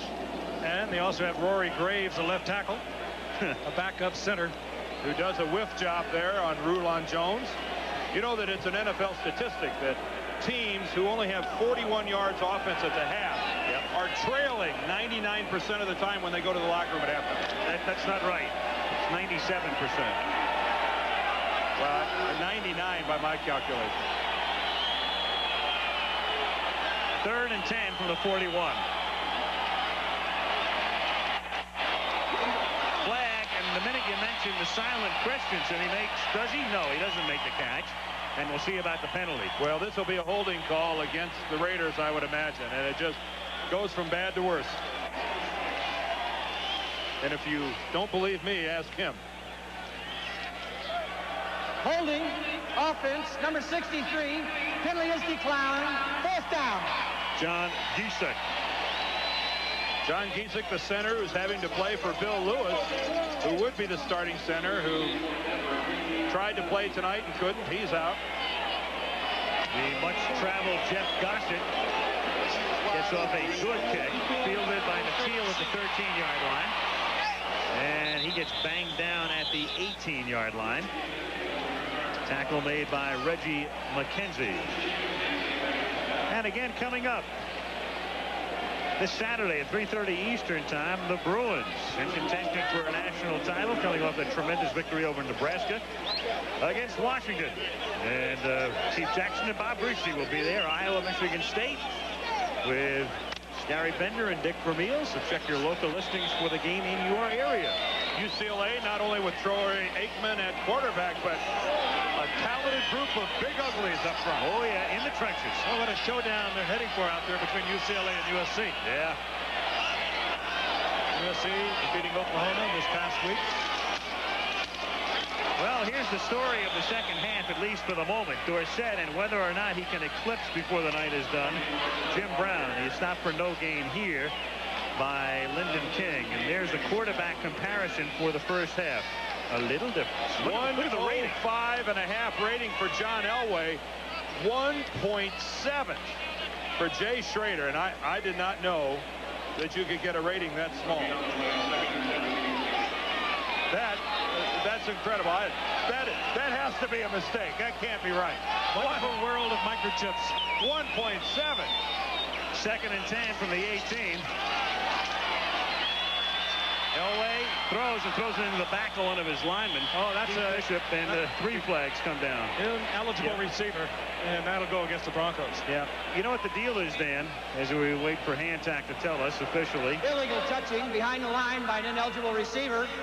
It is a loss of down penalty. 3rd down. According to my calculation, Dan, at the half, if a quarterback has a rating of 1.7, 100% of the time that team goes down to defeat. I thought it was 99.8, but I'll go with you. I rounded it off. Elway hitting Bishop right in the back, but he was open. He'd have dropped it even if he'd have been facing Elway, so it wouldn't have made any difference. It would have been flags anyway. Behind the line, you can't touch. Were you ever tackle eligible? Yes. But then I got married.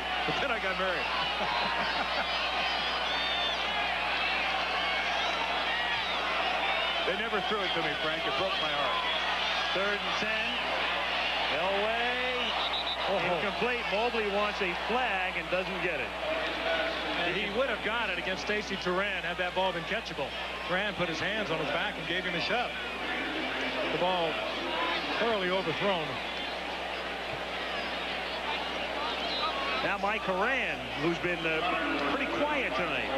It's always a good sign. When your punter doesn't get into the game very often, it normally means things are going pretty well.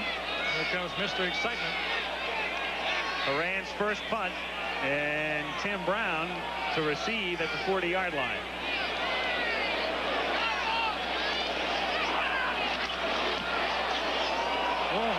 A boomer. What a kick. And Brown falls down. And that one goes out of bounds at the 13-yard line. Well, when it goes bad, it goes bad. But what a punt by Mike Horan. That was exciting for Tim Brown, too. 69 yards. His attempt at a backpedal. Tim Brown won't be a corner. Poor baby.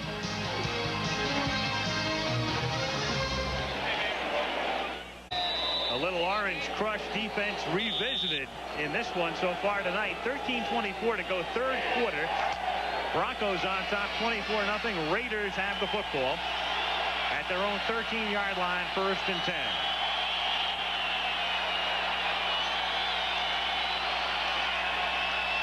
Smith and Allen are the running backs.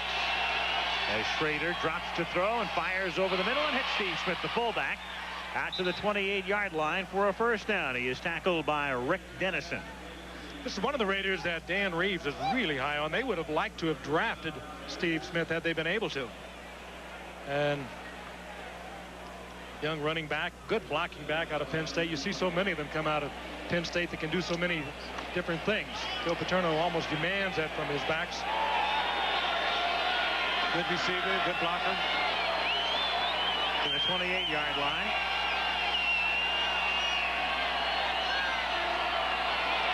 On 1st and 10, Marcus Allen makes his way out to the 32-yard line.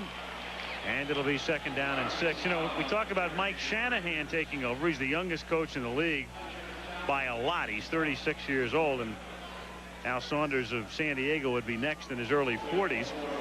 And you look at some of the guys who got breaks early on as young coaches, and Don Shula's name was mentioned before. Dan Reeves was a young head coach. None of them started out brilliantly. All had a period of time in which they had to install certain systems and get things going. 2nd down and 6 from the 32.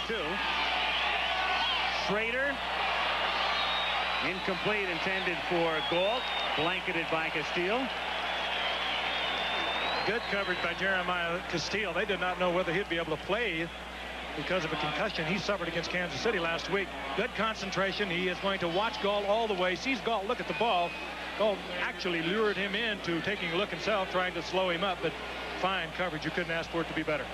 Great deal of contact between Castile and Willie Galt, but the ball clearly not catchable, and I think that's the type of coverage that a year ago might have drawn a flag, but this year the NFL liberalizing what a defender can and cannot do.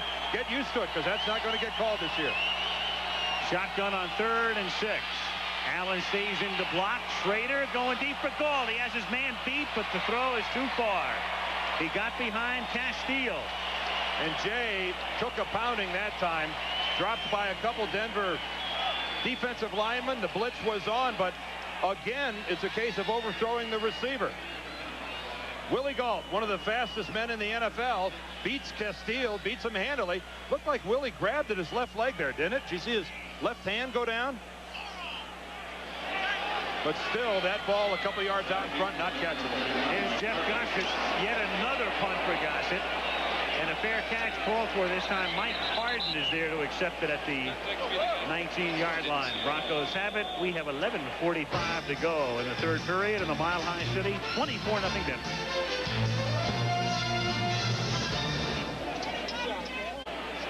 Well, there's the commissioner on the right, Pete Rozelle, and his wife Carrie looking on.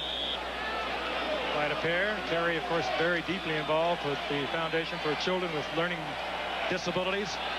Started that foundation, has grown rapidly nationwide. Quite a couple. And they're looking on as Denver continues to dominate. They lead 24-0. 1st and 10 Broncos at the 20-yard line. Tony Dorsett picks up a couple of notes here. We mentioned Horan's punt before. Officially, it was 70 yards. It's the only punt of the night for Denver. Raiders have punted 7 times. And it's 24-0 as Tony Dorsett becomes the story right now. He needs 29 yards. And he'll move into 2nd place behind Walter Payton. He's got 68 at the moment. It'll be fun to see him do it tonight. National audience, Monday Night Football. I know he'd love it. 2nd and 8. Pick up a few more here, about 2 hard ones to the 24. So he's doing it in little bites right now. Interesting. When Tony Dorsett overtakes Jim Brown, he'll still be over 4,400 yards behind Walter Payton. That just tells you about the remarkable career of Walter Payton. And you have to throw in at the same time, what's going to happen if 2 things happen? Eric Dickerson stays healthy, and Eric Dickerson feels like playing for another 6 or 7 years.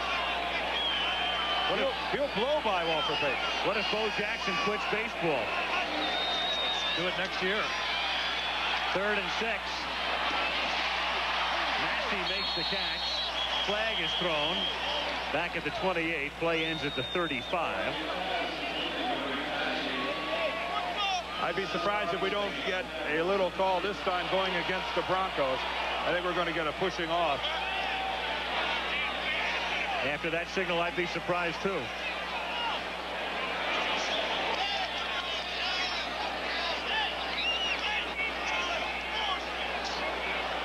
Offensive pass interference. Offense, number 88, 10-yard penalty. Repeat the down. Third down. Clarence Kay. Well, the crowd here in Denver is booing lustily, but a good call that time by the officials. Kay went to make his break to the sidelines, and at least by my eye, clearly pushed off of one of the Raider defensive backs. And those are the kind of things that happen when you're a little rusty. You're working your way back into things. Clarence Kay working his way back into playing time after being out a couple weeks with an injury. 3rd and 16 from the 14-yard line. Elway on the move. Boy, that throw is going to be picked off at the 42-yard line. Picked off by Eddie Anderson. And that's the 3rd interception of an Elway pass tonight. John's just trying to throw that out of bounds, and he just miscalculated. Well, you can be an all-world quarterback like John Elway is, but when you throw a duck and you throw a terrible pass, you can't hide from it. And that's just the kind of mistake that John Elway is really too good of a quarterback to make. It's not as bad as you get, too. Oh, that's as bad as it gets. I mean, that's where if he was a rookie quarterback, a coach would think about benching him. See Dan walk right by him there, Dan Reeves? Yeah. I mean, as good as Elway is, he'll get a good chewing out tomorrow when they watch those films. From the 40-yard line, 1st and 10.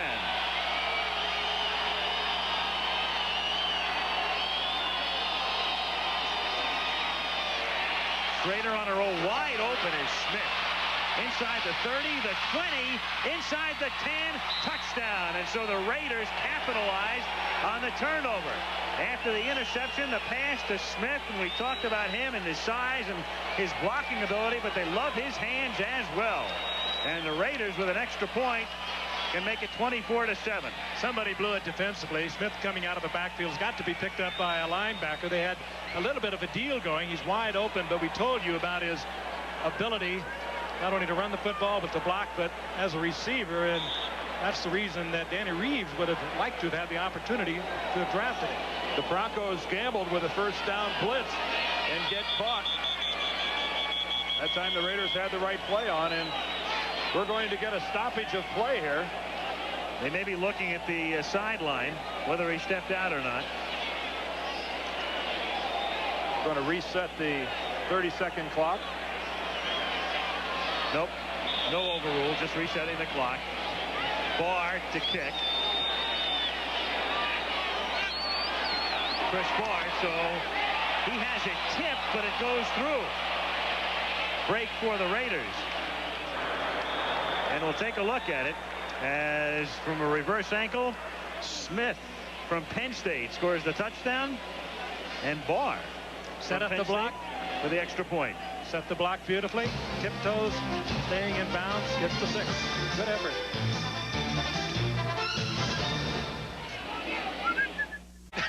Who needs announcers? Here's the kick. From the 3 yards inside the end zone, Kenny Bell takes it out to the 20-yard line.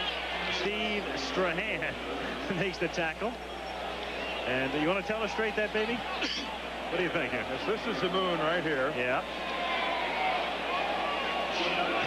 2:38 at 8:57. That's how many miles Tony Dorsett needs to catch Walter Payton.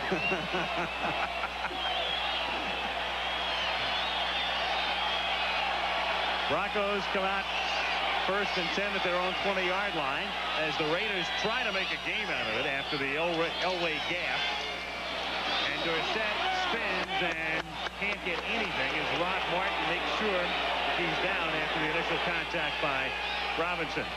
And the smiling Martin, a Super Bowl MVP a few years back, in on the tackle.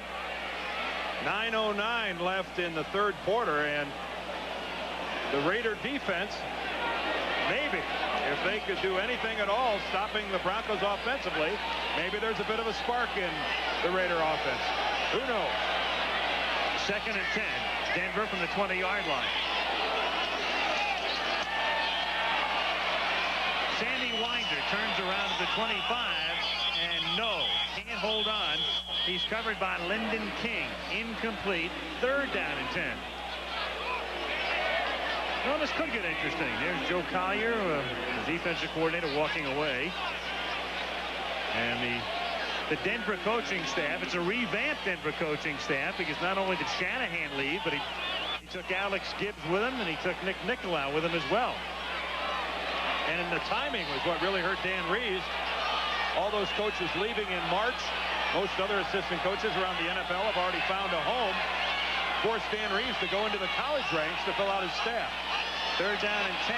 Raiders do jump offside. Free play as the Raiders were offside, and a wobbly pass is incomplete. And Elway is angry because he knew it was a free one. A free one, and he had a man wide open, and he knew it was one that he should have got in there. Rick Massey.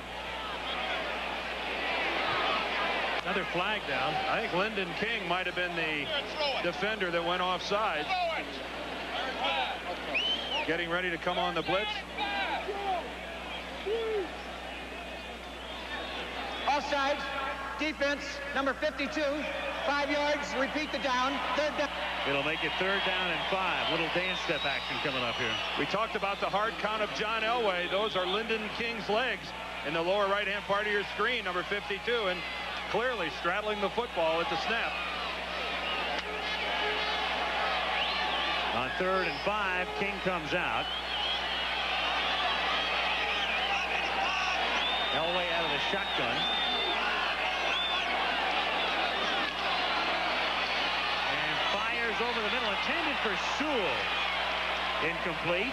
And so the Raiders are trying to make it interesting, as Horan will come in to punt for only the 2nd time of the game. And they went back to exactly the same play that they scored a touchdown pass on at the end of the 1st half. Sewell, that time working against Russell Carter, was open, and somehow John misfired and led him far too much with the football. And let's see what the Raiders can do offensively. Maybe Jay Schrader has caught fire a little bit. 8:33 to play, 3rd quarter. Horan angles it, and again Brown slips, and Horan will get another beauty. Oh, out of bounds at the 8-yard line as Tim Brown again loses his footing. And so Horan, who had a 70-yarder, follows that baby with a 67-yarder. We're watching Tim Brown. He returned 3 punts for touchdowns last year for Notre Dame. Twice now we've seen him on his keister trying to field it here at Denver. This is not what we're going to see the rest of his career. He's a great football player.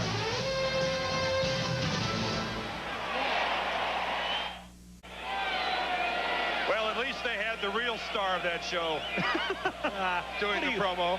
I beg your pardon? You. I can't believe you're still here. 3rd quarter. I'm partial to those St. Louis guys. Dan Dierdorf, whose record of games played is being eclipsed tonight by Dorsett. Raiders have it at the 9-yard line, 1st and 10.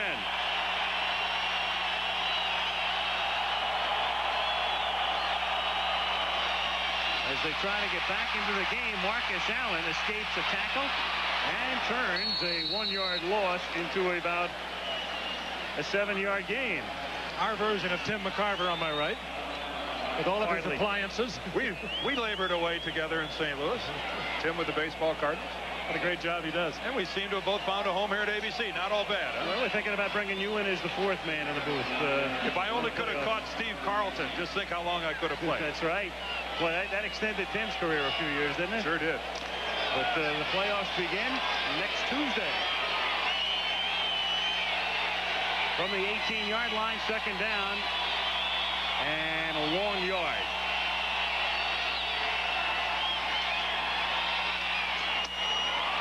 And it's caught by Gall, and he's rolled down at the 29-yard line by Jeremiah Castile. Even though they were unable to get the ball to Willie Gault and the 2 fly patterns he ran a few moments ago. You saw how far Jeremiah Castile was playing off Gault. He just ran down there, didn't even threaten the fly pattern, and picked up about 8 yards on it. Well, I give the credit to that to Marcus Allen, who gave the Raiders a chance to play on a 2nd and short rather than a 2nd and long by making that big run. But your point is valid with Frank. Castile clear out of the picture on his coverage. But you can afford to play like that when you've got a 24-7 lead in a cornerback. Raiders from the 29-yard line. 6:44 to go in the 3rd period. Schrader getting hot. Gault at the 43-yard line. Willie Gault making the catch, and Schrader getting in a groove. The Broncos with a blitz that time, forcing single coverage. Gault reads it, breaks off his route, curls up on the inside. Jay Schrader reads it as well and gets him the football. A look at Steve Berline there signaling in the play, and even if the Raiders don't win tonight's game, if Jay Schrader can at least work out some of the kinks, Mike Shanahan might get at least something out of it, even if they don't get the win. 3 times as many yards already in the second half as the first, from the 44, 1st and 10, Los Angeles. Brown on an end around. Does a hurdle job and takes it to the 49-yard line. So Brown, who would have been stopped initially at the line of scrimmage, does a little Roger Kingdom move and picks up several yards. He did a lot of this at Notre Dame, and we've been watching him tonight. He has fallen down on 2 attempted punt returns, and you have to suspect that maybe the altitude is carrying the ball a little further than he is used to it being carried on a punt. Let's watch him now on the reverse. Fine execution of the hurdle here. Good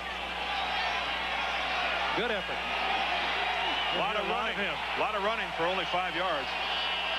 2nd and 5 from the 49-yard line.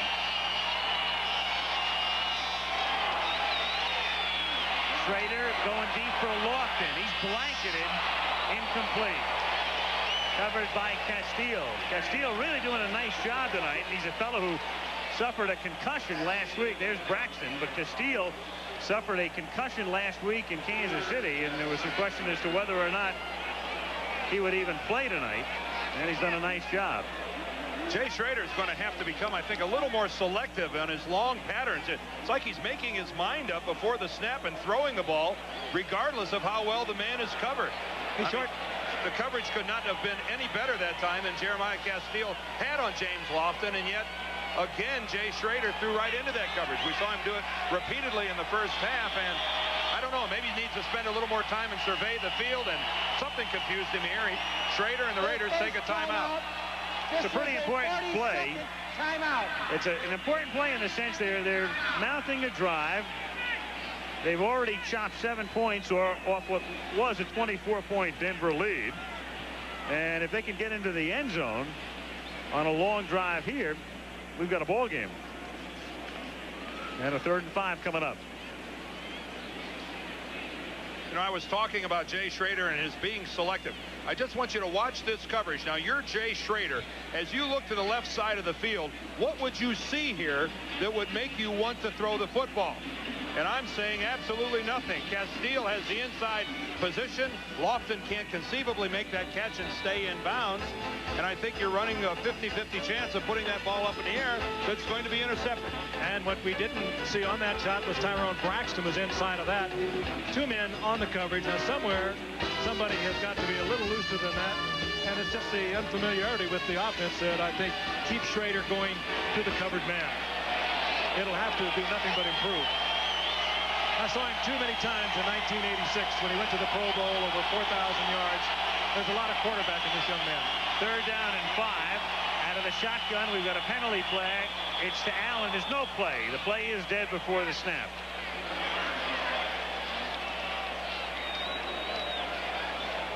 False start, offense, left guard, 5-yard penalty, still 3rd down.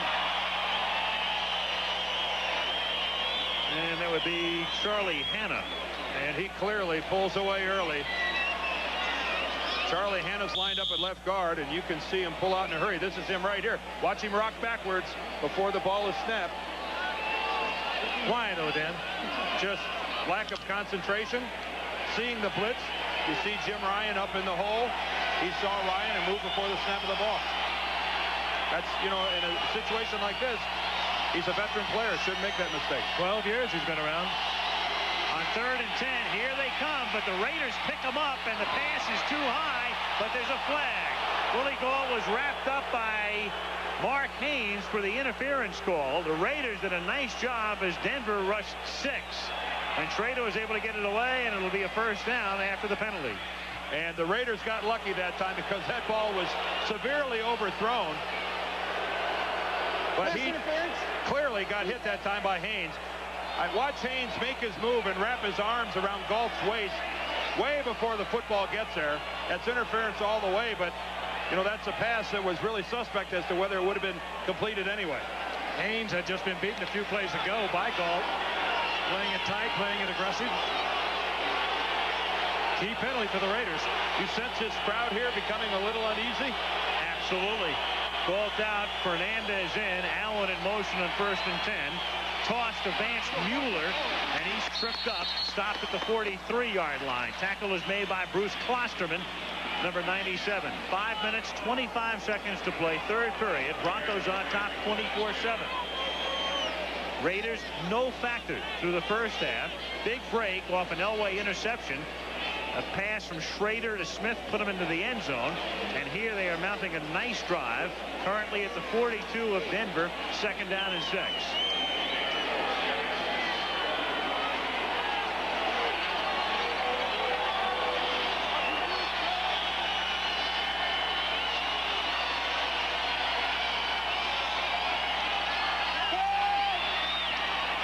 Smith inside the 30. There goes Smith again down the sideline. Touchdown. Again, Steve Smith, the fullback. Exactly the same play. Exactly the same play. They ran to the other side of the field for a touchdown. But this time, Dan, there was no blitz. Nobody picked him up. He's wide open, and one of the better linebackers, Jim Ryan, was trying to provide the coverage, number 50, and he just let Smith get outside of him, and then Ryan, never known for his speed, doesn't make the tackle, and Smith's on his way. Ryan got a hand on Smith's hip. That's about the extent of it right here, and Mervyn Fernandez turns back to the inside. Steve Smith all the sideline he needs.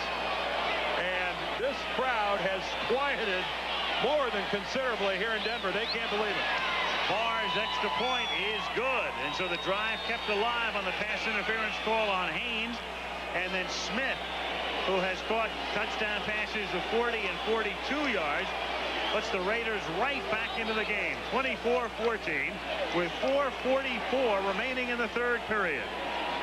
And the Raiders have things settled down, and there is a little get-together in front of the Denver bench. Denver coming out with a comfortable 24-0 lead, perhaps letting up a little bit. And you know the Raiders just got laced when they were in the locker room, and they were humiliated with that first half. There are a lot of veteran ball players on this Raiders team, and they do have a lot of pride. And they did not have the poise in the first half, and they came back out playing different football here in the second half.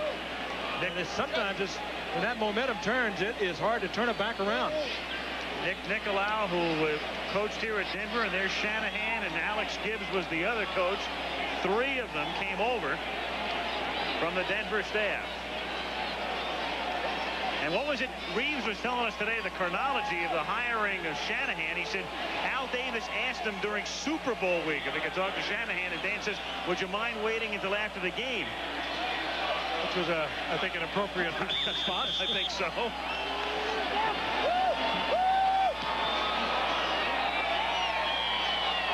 Barr, 1 yard deep. Kenny Bell comes out with it. And he's knocked down at the 21-yard line, and a flag goes down. Here's Steve Smith lined up at the fullback position. Here's Jim Ryan.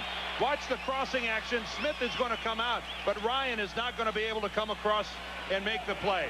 He's just going to be a little late. The crossing action in the backfield freezes Ryan just momentarily. By the time he reads the play correctly, it's too late for him to come out and get anything more than a hand on the hip of Smith. You know, you wouldn't expect that from Ryan either. He is one of the better pass defending linebackers in the league. That crossing action in the backfield, I think, throws him. And if you freeze a linebacker for more than just a second in this league with the kind of athletes we're talking about, it's going to end up a big play. Here's the late hit on the ground, and oh yeah, that's a spear right in the kidney. That should draw the flag, and did. He was on the way back to the huddle. Oh, that hurts a team that's on the move. Hurts the guy lying on the ground, too. Oh, it does smart. Trey Junkin, the guilty party from the 37-yard line. Elway, talk about time, and then he hits Johnson, who does a toe dance at the 43-yard line for a gain of 6. What did he have? 7 seconds? 8 seconds? Raiders in their 3-4 on first down, and they got absolutely no pressure at all from Mike Wise, Piquel, or Howie Long up front. Elway just standing there looking until finally Johnson uncovered. You got to get some kind of pressure, even though you're only rushing 3. Well, it's the Denver's offense turn now to try to assert itself. Wrestle control this game away from the Raiders. 2nd and 3. Dorsett and Winder lined up behind. And here's Tony going to the outside. He escapes Wise and then gets run out of bounds by Anderson, or run down just shy of the boundary by Anderson at the 50. Haynes also coming over to help out, and a first down with 4:08 left in the third period. He needs 97 yards total tonight to surpass Brown, so he's 21 yards shy of the great Cleveland fullback. Twice now, Dorsett has got that first down on a play designed to go inside, and one other time he got the touchdown. He still has, in his 12th year, enough savvy and enough speed to get outside when he knows the amount of yardage he has to pick up. Frank, I'd say that thing was headed for right guard. Absolutely. And he ends up taking it all the way around the left outside. Tony D again slithers through for a pickup of 4 to the 46-yard line. Matt Millen, you know, on the tackle. There's a classic example of the way Dorsett runs so effectively. How many times do you see a running back that every time there's a decision, they almost automatically make that decision to make their break to the sideline? That time, Dorsett is content to make his cut back to the inside. It's not going to be a huge play, but it's a solid play. It's always positive yardage. And look at this. The disparity in the first quarter, the second quarter, and now the third quarter belonging to the Raiders. 2nd and 6 from the 46-yard line. Sammy Winder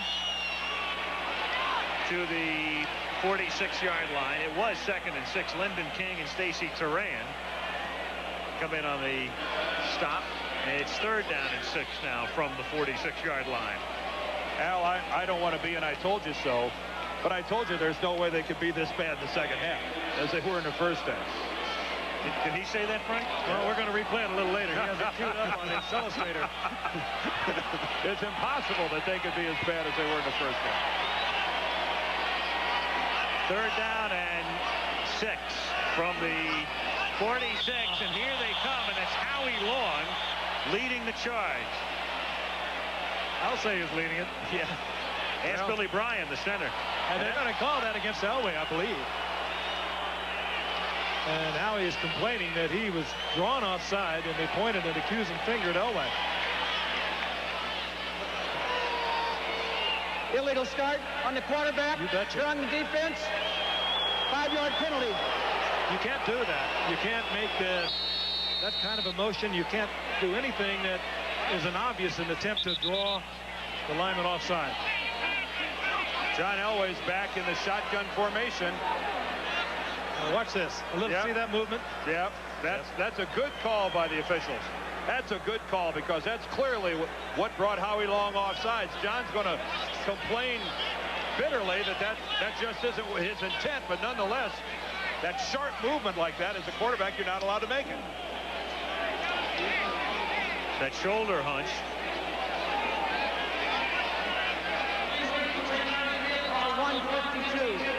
Return the field clock to 1:52. They're putting 12 seconds back on the clock. 1:52 to play in the third quarter. Here's another look. Sometimes you get away with this move. Sometimes you do, but the good officials will catch it. Watch John Elway. Now, this is in conjunction with making a hard count. Watch his body twitch and his hands come together. Now, it doesn't look like much when you're looking at it in slow motion, but at the same time, if he goes hut like that and makes that movement, hey, in the books, that's a foul. So it's 3rd and 11 from the 49-yard line after the penalty. Look out on the blitz, and Elway gets sacked back at the 41-yard line. Coming flying through that time, Malcolm Taylor, who is the backup to Bill Pickell at nose guard. And he wasn't even blocked. A serious miscommunication in the Bronco offensive line. You just don't turn the defensive end loose. That's where Malcolm Taylor was lined up. Denver unraveling a little bit here. So now Brown, who has fallen down the last 2 times he's attempted to field punts. We'll give Horan some credit for that. I mean, absolutely. He's unleashed a couple boomers. And this one is another boomer, a beauty. And this time Brown lets it go, and look at this. It's out of bounds at the 3. Horan has had a 70-yard punt, a 67-yard punt, and now a 56-yard punt out of bounds at the 3. And that's the best of the bunch. You get a net 56 out of bounds. You hear it from a lot of deep men when they come here for the first time. Punt return men. That ball seems to hang up in this high air forever. Kickers love to kick here. They love to kick the field goals here. I can win a trip to Hawaii with a performance like that. Make your reservations for the Pro Bowl. You can't do it any better than Horan has this evening.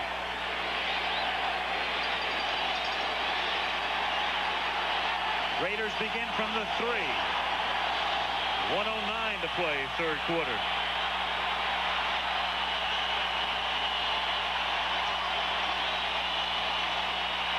Schrader, that line does its job, and he hits Fernandez 40 to the 50-yard line, and tackled from behind by Simon Fletcher. Swerving Mervyn Fernandez, a terror in the Canadian League. Raiders signed him to a big contract last year. He was a little overweight. He's lost 15 pounds, and a big gainer here of 48 yards. And what a bullet, Frank, by Jay Schrader. Perfect pass. Zone defense, you see underneath is Mark Haynes, and Schrader threw it in there absolutely into the seam, and then he just did it all. Mervyn Fernandez, he had great years up the Canadian Football League. Injured last year, and maybe he's coming into his own.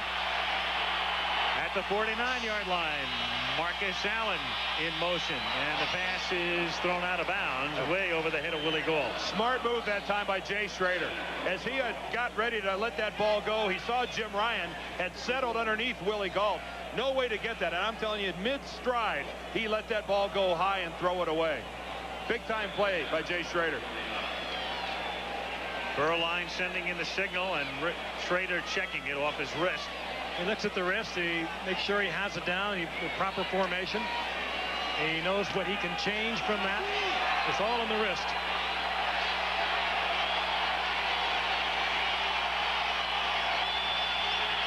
Second and 10 out of the shotgun from the 49. And he steps up and steps through the defense and is close to a first down at the 39-yard line. Ball loose, but after he was downed. I think they're going to give him the first down. Let's see where they put this, but it looked like he was far enough over. It'll end the quarter in any event. Hantak looks over, and he's going to measure. And so the 3rd quarter will come to an end as they take a look as to whether or not the Raiders have picked up a first down in a big quarter. 3rd draw of the night Raiders that they have run Schrader on. And we'll tell you about it when we come back to Denver after this message about the upcoming show on ABC and a word from your local station. Sunday. Once I get the chance.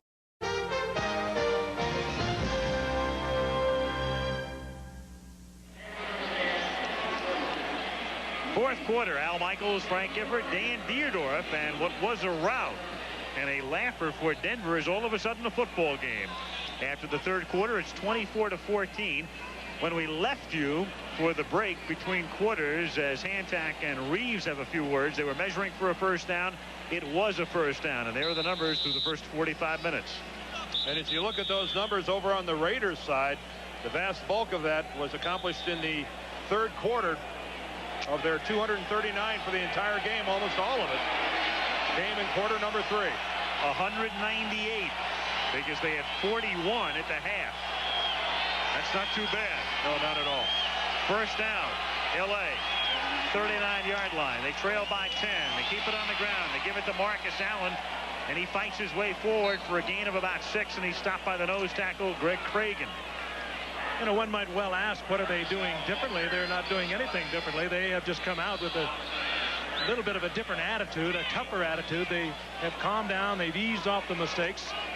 And Denver, I think, I can understand it. 24-0 at halftime. Now you're starting to think, well, let's get the statistics going for me. They let up a little bit. This whole thing is flip-flop. I'll tell you what got him started when John Elway throws up that duck out of his own end zone. And they cashed in on the pass to Steve Smith. 2nd down, 4. Schrader rolling. Fletcher chases him. Throw incomplete.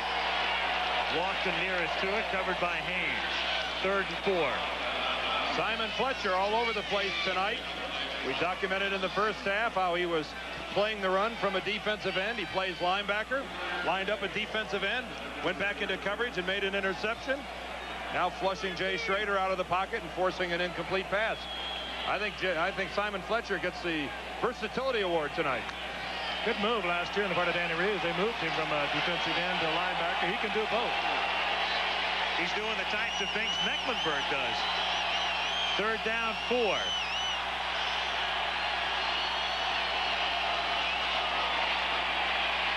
Schrader and Christensen interference. All over him was Kevin Guidry, rookie out of LSU. The rookie defensive back had Christensen wrapped up. Well, you like to play that tight end a little tight, but not quite that tight. He had an interesting dilemma, because if he had not have been on him that close, Schrader probably could have got the completion to a sure-handed Christensen. He's forced to throw it low because he sees Guidry. Guidry's there too early. Obvious foul, and it keeps the Raider drive alive. His big mistake there was not so much in timing, but it was instead of making a play for the football, he made a play for Christensen's body. Yeah, if he makes a play for the football, you could equate it into being good coverage, but when he just throws his arms around Christensen's hips, then he's going to draw that flag. I mean, that's a rookie mistake that Guidry, I'm sure, will be told about and hopefully won't make in the future. Raiders 1st down at the 26-yard line. This drive began at the 3. And Brown on an end around, well executed. To the 14-yard line. He stopped by Greg Cragen. Turns into a running back. Excuse me, Dan. He turns into a running back so quickly. He did so much of this at Notre Dame. Comes back and gets the ball in reverse. You have any kind of misdirection going, and they are reading Marcus Allen, number 32. You get a hesitation, and you get a little bit of a gap. But he just turns into a fine running back. Steve Smith laid a nice block on that play. He's the man who scored 2 touchdowns. That's Allen in motion.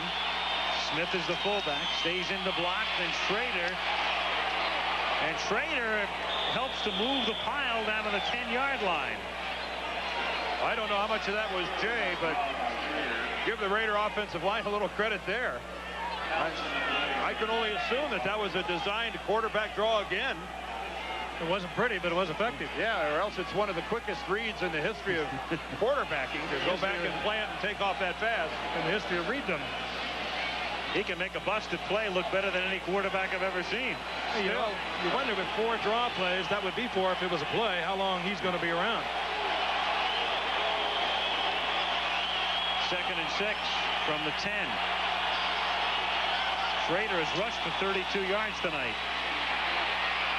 Heat is on. Throw is off. Intended for Smith. Rulon Jones put the pressure on. Tyrone Braxton covered Smith. 3rd down. I think the Raiders were counting on a little misdirection to take care of Jones. It didn't work. Risky play, not even blocking a player the caliber of Rulon Jones. He's in there for one thing, and that's to pressure the quarterback, and he did his job. Big play for the Raiders right here. They wouldn't dare run the quarterback draw again. Oh, don't count it out. From the shotgun, he's flanked by Allen and Smith. First, maybe they should. He's 0-5 from the gun. Both backs stay in the block. And Schrader fires to the corner of the end zone. No, intended for Lofton. Castile over covering. And now Chris Barr, who's had problems this season, comes in for the field goal attempt. He has not kicked one from more than 30 yards. This one will be spotted at about the 17, so it'll be about a 27-yard attempt. And the significance here is that this touchdown gets them within this field goal gets them within a touchdown of a tie. And this will turn the Jets up on the Broncos. The heat will definitely be a couple notches higher if Barr makes this field goal. Spotted at the 18-yard line, and Barr's kick is good. So this drive began at the 3, culminates with 3. 28-yarder for Barr, and the Raiders trail by 7. 12:24 to go. Honey, should we take the other car? I'd rather not. Ford Escort now offers an attractive new design, plus fuel injection and a 660 powertrain warranty. In fact, the redesigned Ford Escort may make your other car seem considerably less attractive. Honey, aren't we ever going to take the other car? Nope. The world's best-selling car just keeps looking better all the time. Now get a $500 cash bonus on 88.5 Ford Escorts. Uncle Alex, this store is a lot bigger than your... You talk about a horse, huh? It's a hoss. At a half. Absolutely. 3 yards into the end zone. Ken Bell comes out with it. And he runs it back out to the 17. The ball is loose. Ooh, and they're looking for it. They're not going to rule this guy down. Whoever comes out of here with a football is going to get to keep it. That's Reggie McKenzie struggling.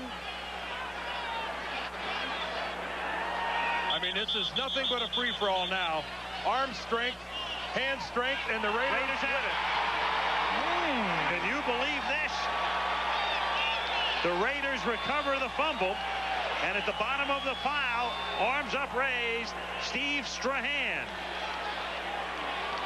It's nothing but a free-for-all when that ball is loose. If you don't see the officials marking it down, in other words, running up to the pile and pointing down, they're just wrestling like crazy in there because they know whoever sees daylight holding the football is going to end up owning it. Reggie McKenzie punching that ball out.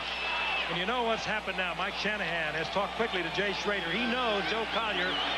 They're in trouble right now. Joe Collier will go to the defense that he can count on the most, and Mike Shanahan, in all probability, knows what that is. And that defense has been on the field a long time in the second half.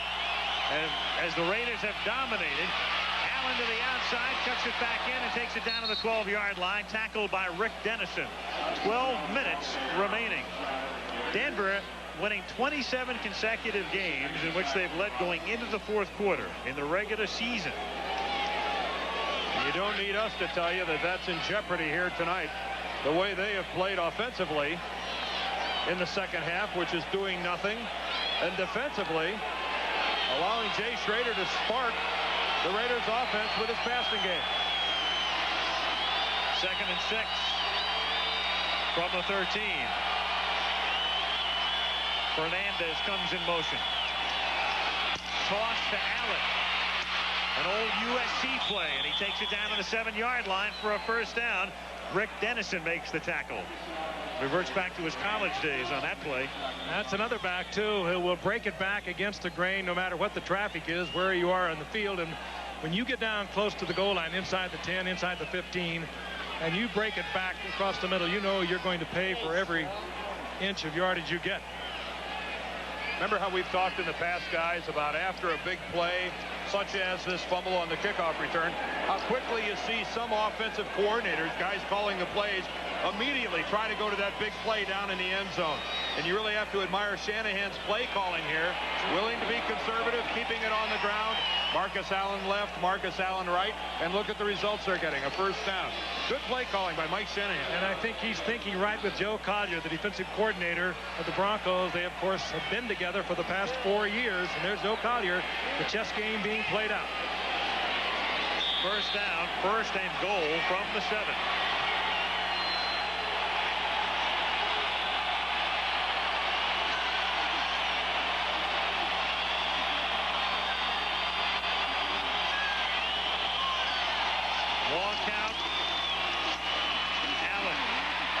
through the 5.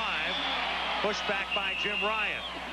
At the top of the telecast, we mentioned, and it's unbeknownst, I'm sure, to football fans, the travails of the Raiders, the fact that they have lost 16 of their last 22 regular season games, a record equaled by the likes of the Atlanta Falcons.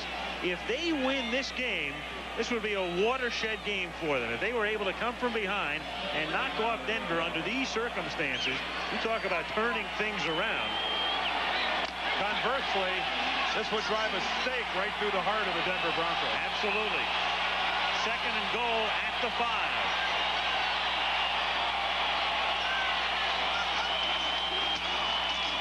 End around again. Brown to the 3. Ryan breaks it up. 3rd down. I can't get into end arounds on the 5-yard line.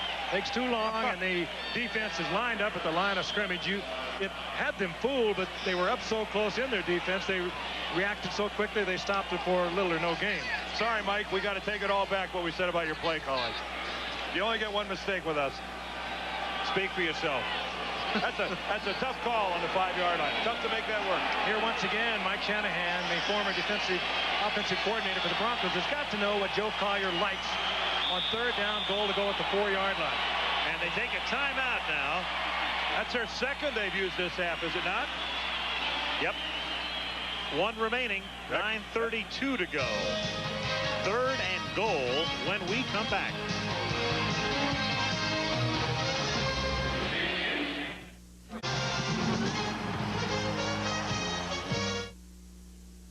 He's going to need a manicure tomorrow. As he looks on, his team has erased a 24-0 deficit to make it 24-17 as they try to tie it now from the 4 on 3rd down and goal after the timeout. Brown in motion. Inside handoff. Allen, room, hurdles, and he is in. Bruce Wilkerson with the block, Marcus Allen with the move. And the Raiders are an extra point away from tying the game. And give Jay Schrader credit because he had to handle another high snap. And Mike Shanahan, give him credit. Had the right call at the right time. Blitz was on. Here it comes. Ryan up the middle. Good block by Wilkinson. And then Marcus Allen smells the end zone and dives into it. That's something we've seen Dallas run with confidence in a great running back. Instead of a pass, you go with the draw. They do it over and over with Herschel Walker. Who'da thunk it? Yeah. Barr with the extra point. 9:26. Not only have they erased it, they've erased it in less than 20 minutes. 9:26 still to play. Early in the 4th. 24 all.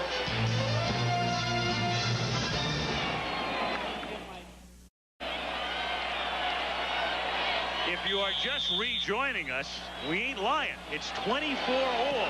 And if you left us at halftime when it was 24-0, this game is tied as the kick comes down to Ricky Nattil at the 3-yard line. And he's wrapped up at the 20. And Ron Brown makes the tackle. You know, it's amazing. Who would have believed of all things tonight what we thought was that academic botched timeout by Denver at the end of the first half, costing them a field goal attempt, is now a very significant play. And the John Elway wounded duck, as Dan touched on, threw it away. 24-0 lead. Bang, they turn it into a touchdown. But take both those things by Denver, throw them out, give the Raiders a great deal of credit. Oh, yeah. Being able to come back from a 24-0 deficit, playing as bad a half of football as I've just about ever seen. A great deal of composure by Mike Shanahan's team here tonight. 2 different games, first half and second half. From the 21-yard line, Elway in a dogfight now, almost has it intercepted by Lyndon King. And I think the only thing that kept King from intercepting that is that John just threw it so hard. I mean, he threw it right into the arms of Lyndon King, but it was an MX missile coming in, and he just couldn't handle it. Elway, how do I describe his second half? Less than stellar? Looking a bit unnerved. How fast has it taken the Raiders to catch up? 24 points in 15 minutes and 10 seconds. That's 10 seconds more than a quarter. Still a ton of time left. 9-12. 2nd and 10. Sideline route. That's caught by Johnson. He's wrapped up there by Haynes. Another Elway bullet. And Haynes had absolutely great position on Vance Johnson, and I don't think he thought Elway could get it in there that quickly. He was in perfect position. Elway just rifled it. Let's take a look at Haynes challenging him right at the line of scrimmage. And Johnson would take it to the outside. Haynes is right there. Just smoke on that ball, and nothing Haynes could do anything about it. Smart play, though, by Haynes that time, realizing that by the position of Johnson's body, he couldn't go through him to the football. He ends up letting him make the catch rather than take the penalty. On 1st down, here is Tony Dorsett. And he goes to the other side to the 40 and knocked down at the 47-yard line. So the story within the story, as Dorsett chases Brown, he's stopped here by Anderson. And if he's not stopped by Eddie Anderson, he may go. And that so seldom is effective. Here he comes, John Elway, the complete football player, even with the braces on the knee, tries to get in there for the block. And Dorsett, well, who knows, maybe a few years ago, all the way, Dan. But he does get the 1st down on a great effort. If Elway touches Anderson, that's a clip all the way. John Elway's helmet was clear behind Eddie Anderson, but he is now 2 yards away from moving past Brown.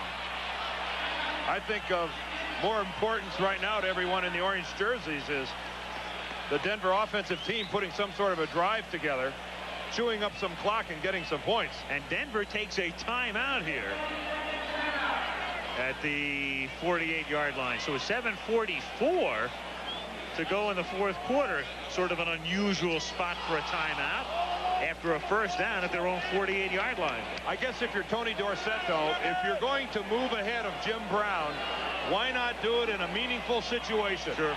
Why do it in a 24-0 ball game, which is what it was at halftime, in a meaningless mop-up capacity?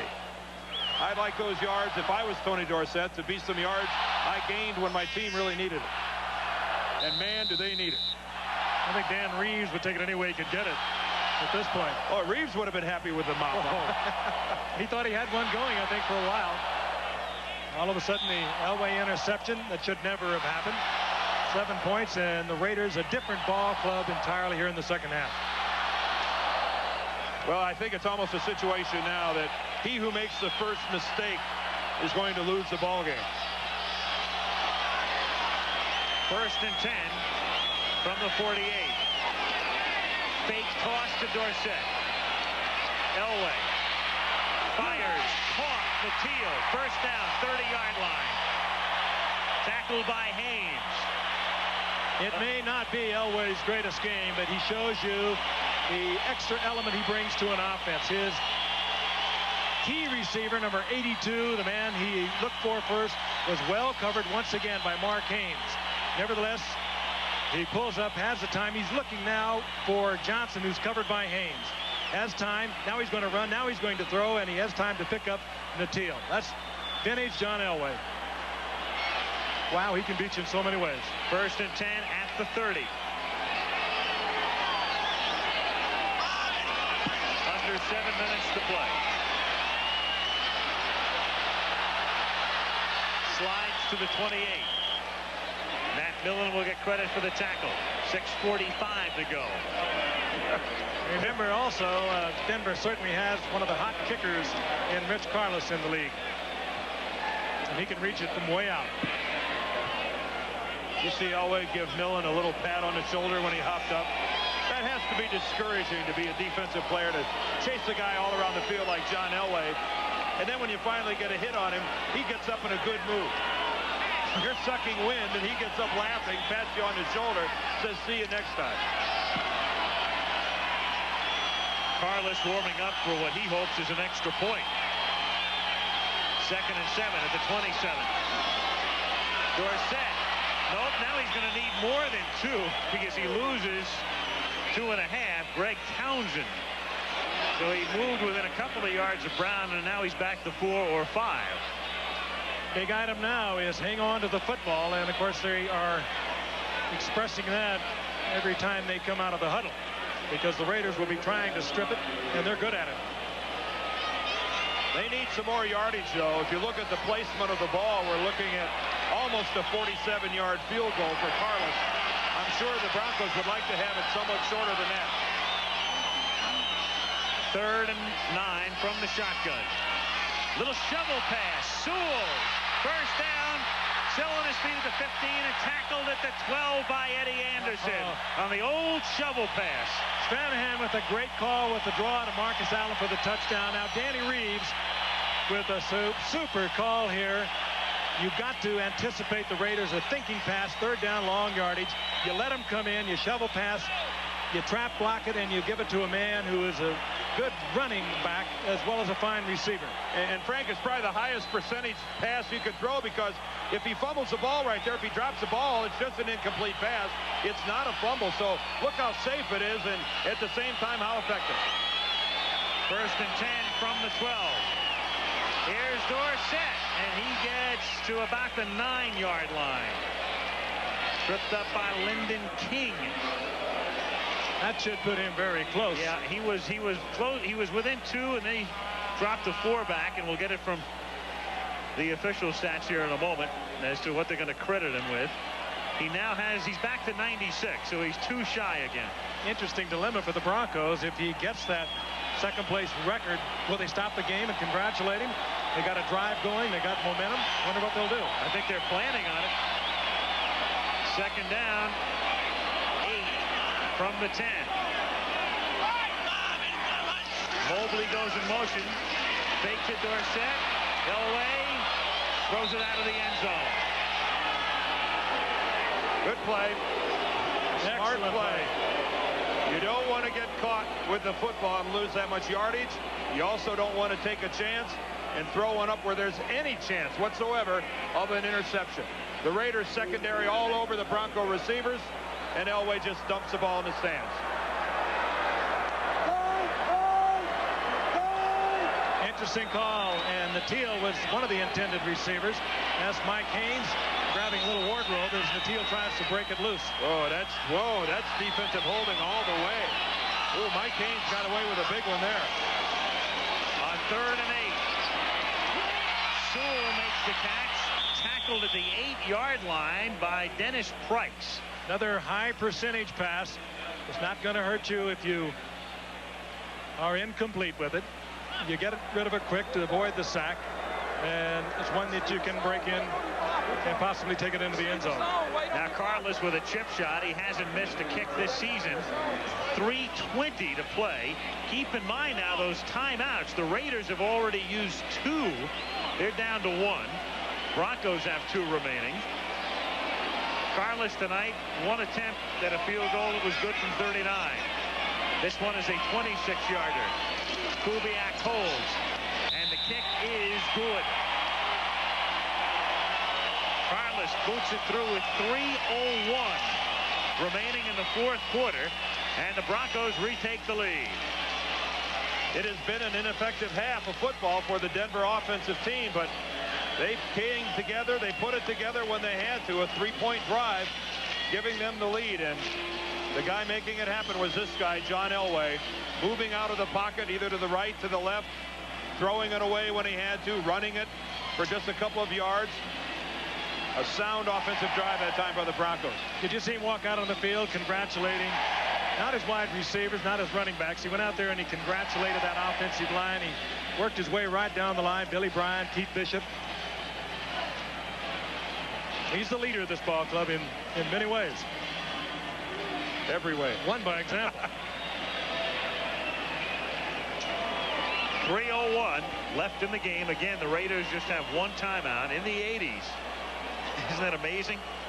With the type of lead we saw rung up tonight, teams are 80-1 when leading by at least 24 points at the half. 80-1. Raiders erased it, but now they're down by 3 again. I knew that, by the way. Yeah, I'm sure. Who was the one? Green Bay, Tampa Bay. Deep kick. Touchback. Brown downs it in the end zone. Out they come to the 20-yard line. Schrader. Well, this is kind of a break for Jay, getting to start at the 20-yard line. A lot of times this half with the misplays of Brown and Horan's punting, he's had to start inside his own 20. Don't forget, Dan, as Al pointed out a moment ago, we've mentioned it several times, one timeout remaining for the Raiders, and of course they have the 2-minute warning to work with. And they also have to deal now with a mile-high stadium crowd that is getting into it. And I hate it when they do this. Our booth starts to shake. Oh, boy. And our cameras as well. At the 20-yard line, 1st and 10. Schrader, a one-hopper to goal. 2nd down. 2:52 left.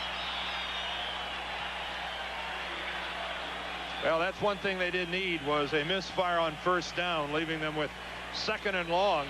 One of the things the Raiders have had going for them this half is an effective ground game. Plenty of time to keep the ball on the ground. You've got the 2-minute warning coming up. It's going to stop the clock in 52 seconds. I don't think they have to exclusively go to the air to get in field goal range. You run it, you call 2 plays in the huddle at the same time and come up to the line of scrimmage quickly. 2nd and 10 from the 20. Smith makes the catch. Smith has the 1st down and a 16-yard pickup out to the 36-yard line.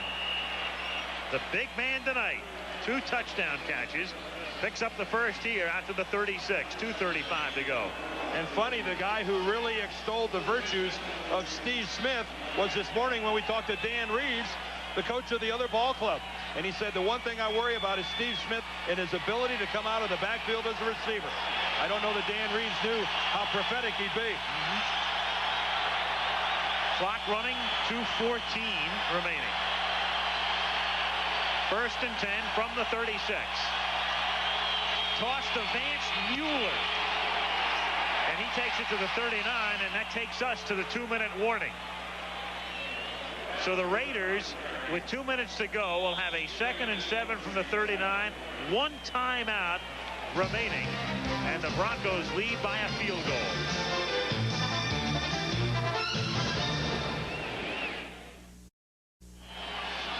Mike Shanahan has discussed it with Schrader. He sends in the play. It's 2nd down and 6 from the 40-yard line. There is Barr, who has not made one from outside 30 yards. Loosening up as the Raiders try to at least get into field goal range. They have 1 timeout. We have 2 minutes to play. The Broncos lead by 3. 2nd and 6.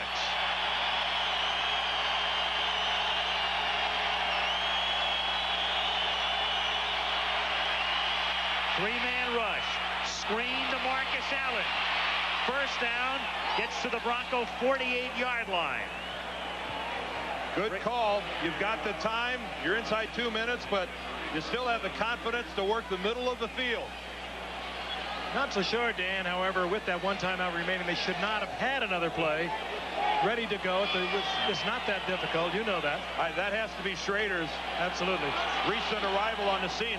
You're right. They've wasted 10 seconds here, at least, by not having a play called at the line. Much more than that. We're down to 1:23. They wasted about 30 and more on a long count from the 49. Schrader airs it out for goal. Incomplete. He'd gotten behind Castile. They have gone at Castile all night with the fly. That time, Galt was behind Castile, and Schrader led it to the inside. And with the speed of Galt, you've got to release that ball a little more quickly. He just sprints right by Castile, and the ball thrown inside. No way Galt could get to it.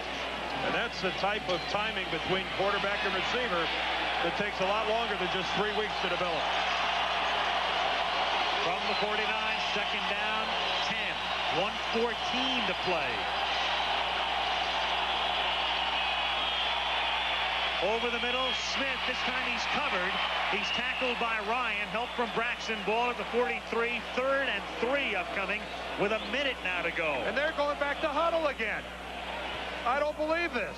This has got to be just the unfamiliarity of Schrader with this offense, because in any game you would see the quarterback would have had called 2 plays. 3rd down, 3. At the 43. We're down to 42 seconds. And then a long snap count on top of it. Again. Schrader almost sacked. Underthrows Christensen, getting rid of it. 4th down and 3. Clock stop 35 seconds now.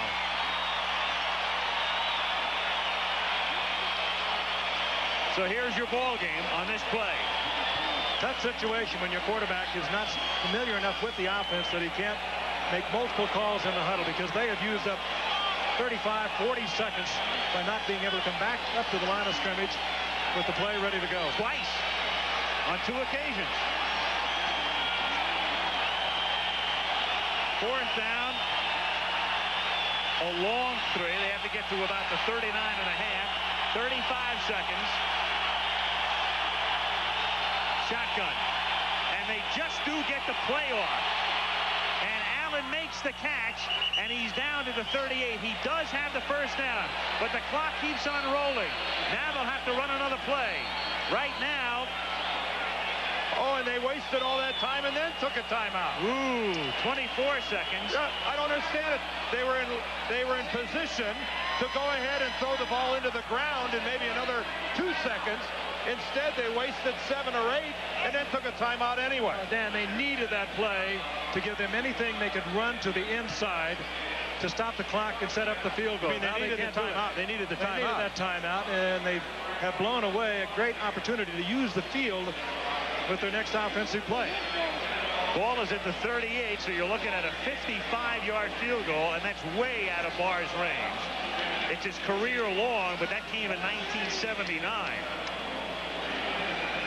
The one advantage he does have here is, again, the thin air of Denver, which adds 3-4 yards to your range. But it's not been a good season for him thus far. 9 years ago, his career high. And, well, they won't even attempt a 55-yarder. It's not quite as desperate as we make it sound for the Raiders.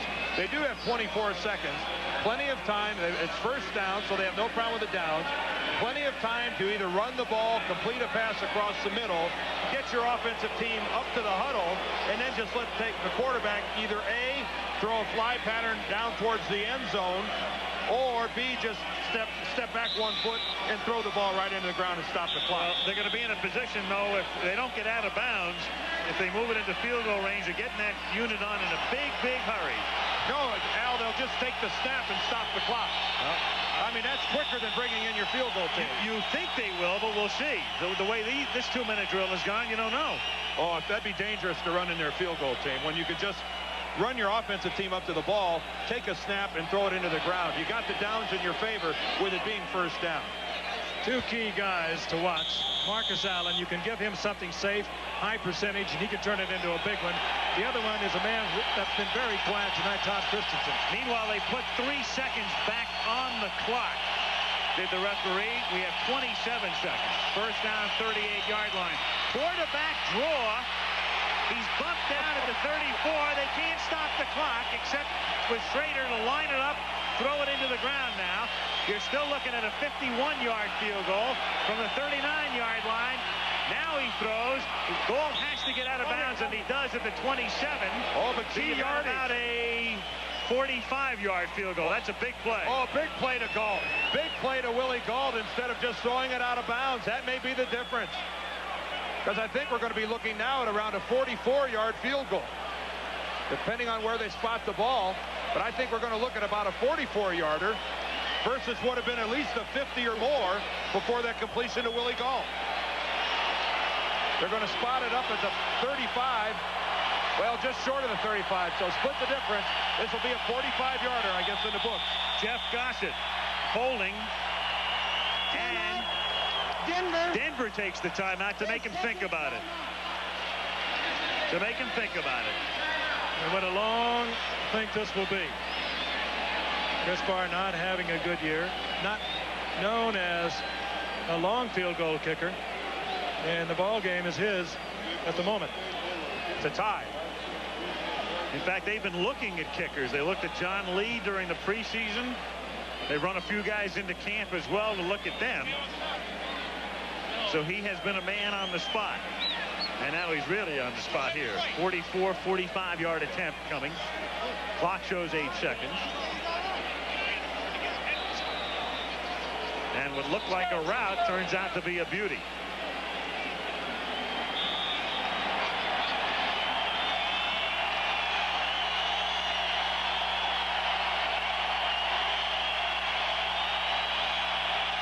44 yards. Long enough? Good. Chris Barr comes through to tie the game. A 44-yard field goal, 4 seconds on the clock. And 76,000 fall stone silent.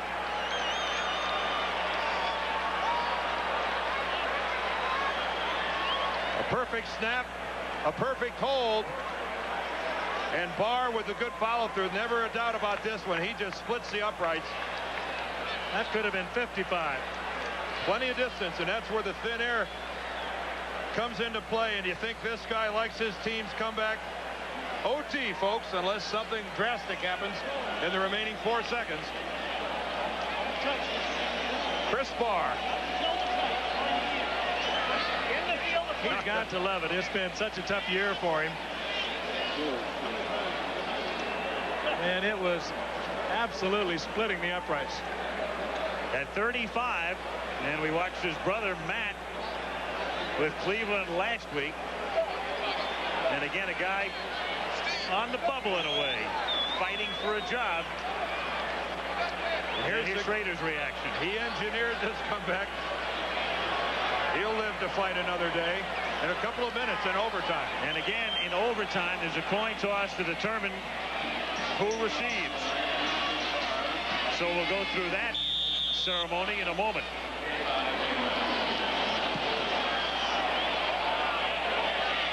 Bell, he's going to down it there, and so that means that the Broncos have. Why do you down the football? The last play of the game. Let's try for it anyway. I guess he's figuring that Elway can throw a Hail Mary and maybe get a pass interference call and then one more. I guess. I don't know. I sometimes I think you have a bigger chance of a big play on something like a kickoff return. Hey, the last time he returned one, he fumbled. I was going to say, maybe you factor in the risk, and who knows. We'll talk about thin air. Wait till you see how far this football goes. John Elway, I'm sure, will put a little distance on this ball. Meanwhile, crazily enough, lost within the structure of the game, and what a game it's been, is Dorsett, who's still a yard shy of tying Brown and 2 yards from eclipsing him. This might have been the only thing that will allow him to get those 2 yards tonight, because the Broncos would have run the clock out with just Elway dropping to his knees, I'm quite sure. They line up in a pretty tight formation with only one man wide from the 20-yard line, and they're going to take their chances in winning the toss. Well, then for sure you should have run it out of the end zone. Yep. Well, had Bell known that, he would have run it out of the end zone. We're going to stay for the coin toss. There are a lot of people who are proponents of the fact that each team should at least get the ball once in overtime. Some in the league have considered it, but it's not been adopted. And of course, the situation is such that if you win the toss and score, game is over, period. Other team never sees it. Again, these two teams have played so many overtimes the last 2 years. We have to pinch ourselves to think that we're going into overtime tied at 27 when this was a 24-0 Bronco lead at halftime. The last 2 victories by the Raiders over the Broncos in the last 8 games that they've played were both overtime victories. I mean, by the Raiders over the Broncos, they were both won in overtime. Same coin, heads, tails, call it in the air. You calling? Heads. It is a tail. Denver, you won the toss. Denver wins the toss. Okay. Broncos get it. So we go to overtime. Who'd have believed it? Back to Denver after this word from your local station. Now, this is, would you say a few people in the Eastern time zone who called it a night at halftime might be a little surprised tomorrow morning? Well, what it boils down to now is, and we mentioned this in the fourth quarter, that the team that makes the first mistake is going to lose. Nobody made a mistake. Each team, when they had the ball, put together a good drive and came up with some points, but that certainly holds true here in overtime. You cannot make a mistake here because you're not going to get a second chance. These teams played an overtime game in 1985, and the Raiders won it on a Barr field goal, 17-14. Now Barr kicks off, and again a boomer. He's had a big night. Downed by Bell in the end zone. Here come the Bronx now, out to the 20. There it is, Denver snatching defeat from the jaws of victory. 1978, year after they went to the Super Bowl, led the Jets 28-7. Jets won it by 3. Actually, in 1985, the Raiders won 2 games from Denver in overtime. Meanwhile, San Diego led the Raiders 24-0 in 82, and back they came to the Raiders to win it 28-24. A little recent history. Elway at the 20.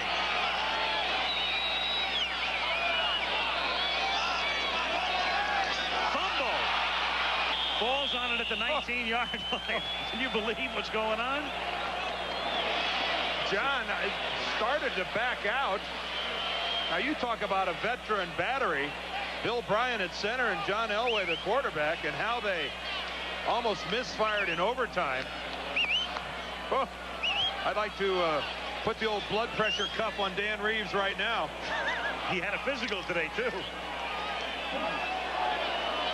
Let's go, Johnny! The ball appeared to be right into the hands of John Elway, and he just bounced out. Yeah, for the moment it was 200 over 180. Second and 11. Elway scrambles out of trouble and can only run it back out to the 16-yard line. Stopped there by Stacey Turan. 3rd down and 13. The deal in overtime now is a 15-minute period. Of course, it's sudden death. Somebody scores, game over. But if you play 15 without anybody scoring, that's the way it winds up. Each team has 1 timeout to use in OT. 1. And a couple of misfires by Denver. A fumbled snap, a sack. They need some magic here. Here's also where you don't want to try to force it. 3rd and 13. Elway stepping up, staying in the pocket, nearly has it picked off. Mike Haynes had it right there, and can't believe it. Well, you don't want to, but Elway tried to force it in there, and that was a miracle. That wasn't picked off. Well, that's the second time, if you remember. Wasn't long ago, towards the end of the 4th quarter, that hit Lyndon King in the arms with a football. And now it's Mike Haynes. And Mike Haynes with the good hands. That ball just a little bit back behind him. Rick Massey was the intended receiver, number 85, but not even close was John Elway. Now Haran, who's had a fabulous night, hits this one. For him, this is an average kick. Brown fields at the 38, avoids a tackle, avoids another, and a 3rd. Cuts it back inside and is run out of bounds at the 49-yard line. So Brown, who had slipped down twice, turns this one into an 11-yard run back after a 46-yard kick. Not being partisan, playing favorites, you're happy to see the rookie do that. He's fallen down the 2 times we've talked about. This time he took a risk in even handling that ball and turned it in to a big play for the Raiders. Gets them up to midfield. And one of the Denver Broncos, I believe it's Sam Brady, just went flying right by Brown. Should have made that play, negating that return. But, boy, old Mother Mo is clearly on the side of the Raiders here. And has been since halftime from the 48-yard line. Marcus Allen gets into Bronco territory to the 44-yard line. And again, reiterating what we said earlier, Raiders go away with a victory. This is one to really savor for a team that has fallen upon lean and hard times in the last year and a half.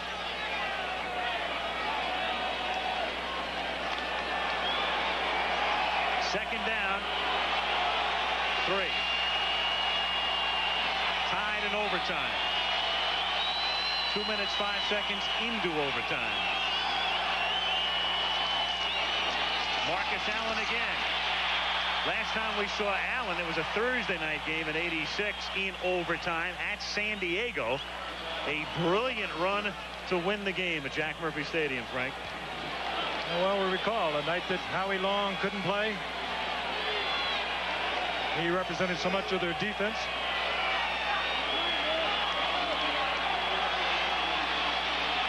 Not a bad man to give it to when you want to be very conservative with the play you call and doing something conservative and getting something big out of it.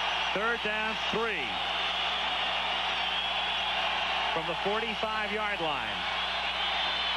3-man rush, lots of time, incomplete, intended for Christensen. Christensen looking for a flag, doesn't get it. Guidry had him covered.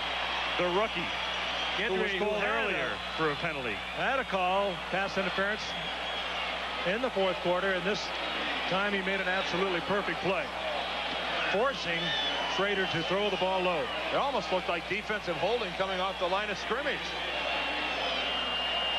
Jeff Gossett now to kick. The Teal stands back at the 10-yard line.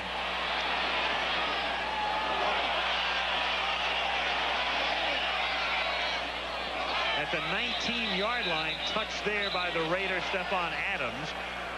And Denver will take over at that point after a 31-yard boot. Coming up Saturday, again, Troy Aikman leads the Bruins against the Washington Huskies in Seattle. Always a tough place to win. Or Iowa takes on Michigan State. You'll see it live at 3:30 Eastern. Week from tonight, Cowboys 2-2 in the tight battle in the NFC East.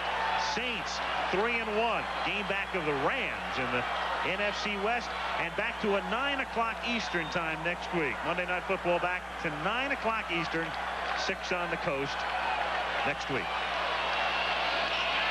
Broncos from the 19. 11:56 remaining in OT. Here's Dorsett. He needs 2. He's ahead of Brown, and there it is. And they'll stop the game and give him the football. Tony Dorsett has eclipsed Jim Brown's mark. Brown, the only man to trail Walter Payton among all-time rushers, and TD has just eclipsed the great Cleveland fullback. And somehow, some way, they were supposed to have stopped the game. The officials were told beforehand if he does it to stop it, but maybe overtime's going to take precedence in this particular scenario. And I think that's a good call. Yep, I do too. As much as Tony deserves the honor and the recognition, this is overtime in a critical game. Second down, 4 from the 20-yard line. And Dorsett out to the 22-yard line, stopped by Rod Martin. You're exactly right. Had it happened in ordinary circumstances, it's time to stop the game and let the crowd do its thing. There's no question it would be disruptive. I don't think Tony would have wanted that at this point. Well, he would have hated it. I mean, he knows his Bronco offensive team has got to move the football to get some points. Last thing in the world he wants to do is be distracted. A good, solid night for Tony Dorsett. Second consecutive 100-yard game. 3rd and 2 from the 22.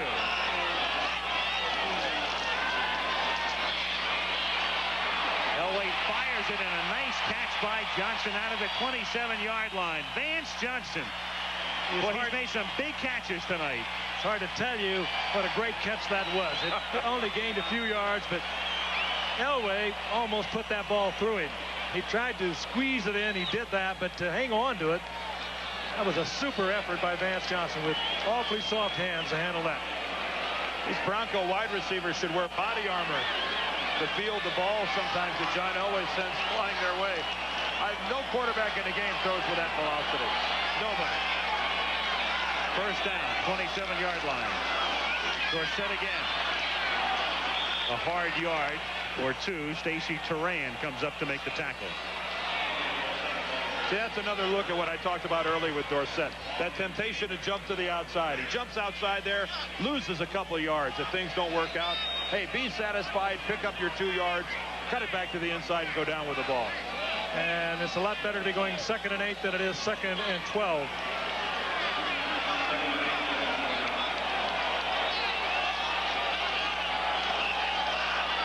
Shotgun at the 29-yard line. 6 defensive backs.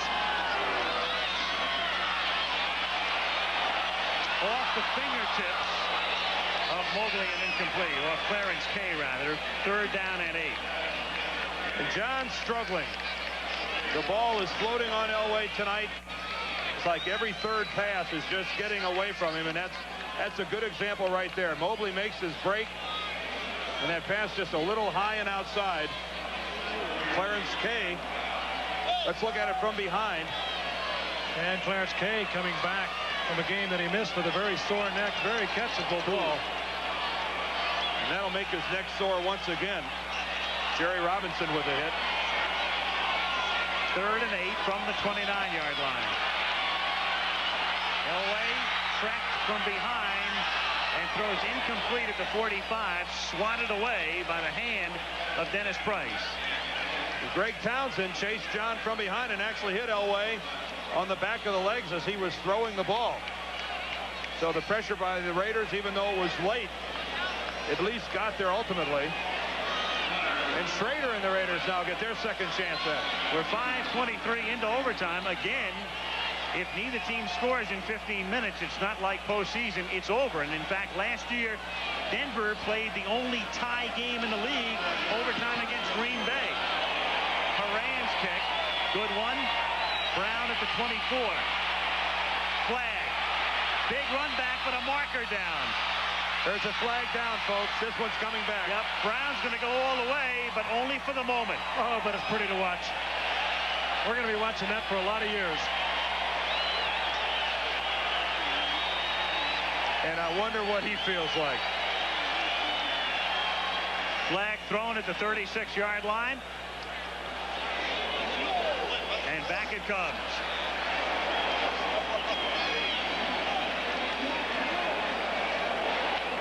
Stephon Adams, number 44, was there trying to throw a block on Ken Bell.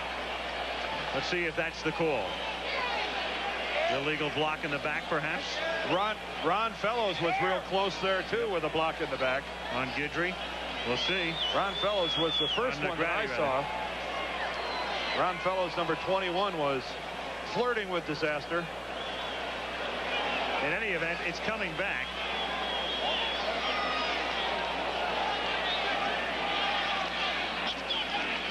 They may be reviewing the spot of the foul right now in the replay booth. Because the penalty is assessed from the spot of the foul. That's why it's critical.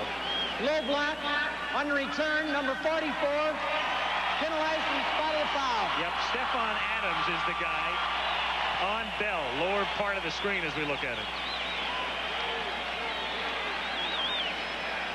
Oh, he does block below the waist. And there's the block I saw from behind. And a full-blown clip also. Yeah. But a good call that time by the officials, Stephon Adams. You cannot block below the waist on a punt return, kickoff return, a change of possession, like an interception or something like that. You've got to stay up. It's the league's effort to try to alleviate the number of knee injuries you see on low blocks. So at the 20-yard line now, 1st and 10. Christensen goes in motion and then sets up tight on the left side, and Lofton comes back the other way. Fake to Allen. Schrader airing it for goal. And knocked down at the 21-yard line. Jeremiah Castile, and that ball had to go more than 60 yards in the air. But everybody in the stadium knew it, including the Bronco defensive backs. I mean, Schrader is really telegraphing, A, where he's going with the ball, and B, he's letting everyone know that he doesn't really care whether the guy's covered or not. Jeremiah knew it when Galt came off the line of scrimmage. They've tried it about a half a dozen times tonight, and Jeremiah is earning a trip to Honolulu.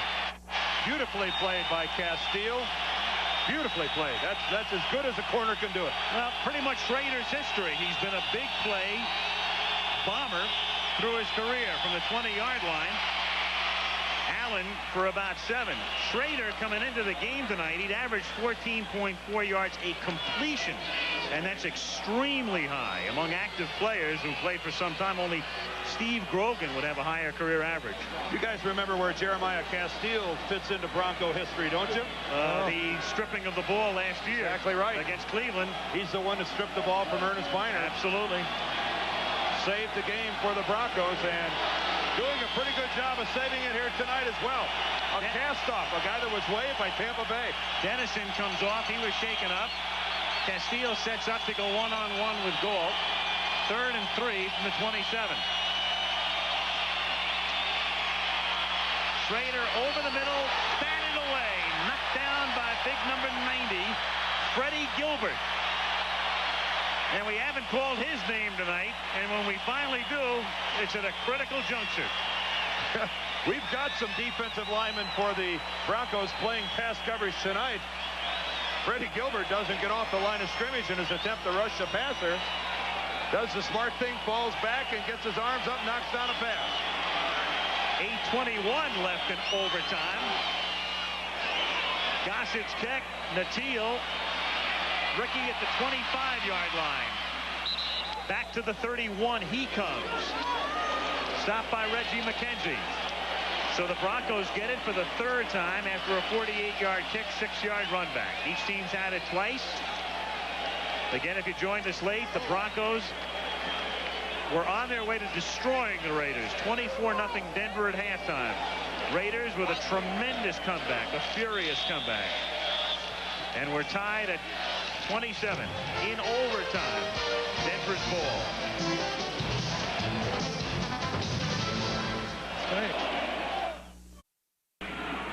Again in Denver, Al Michaels, Frank Gifford, and Dan Deerdorf in overtime. 8:11 remaining in OT. Denver has the football.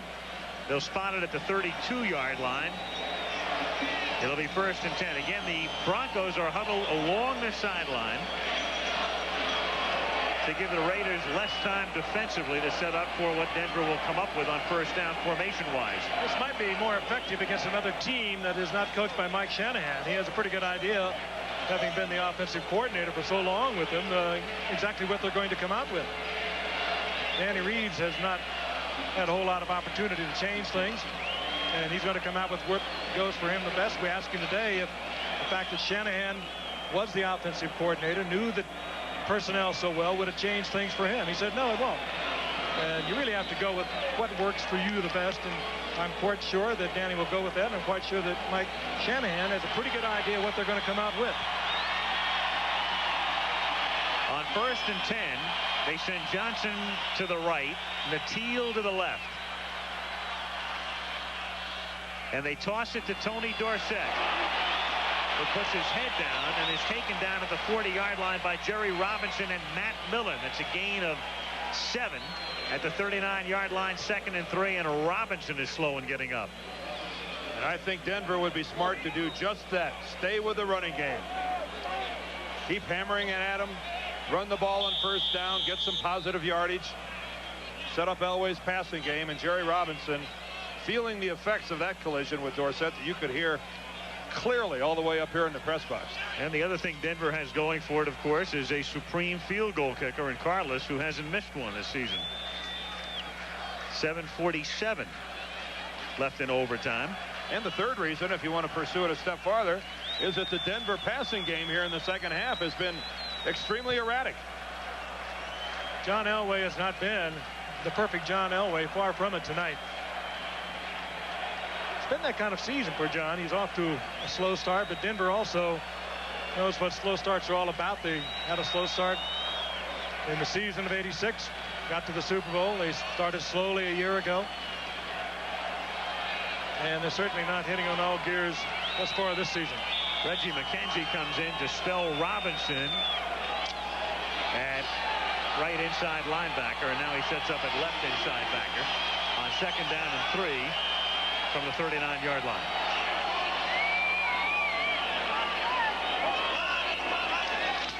Sewell in motion, end around to Dorsett.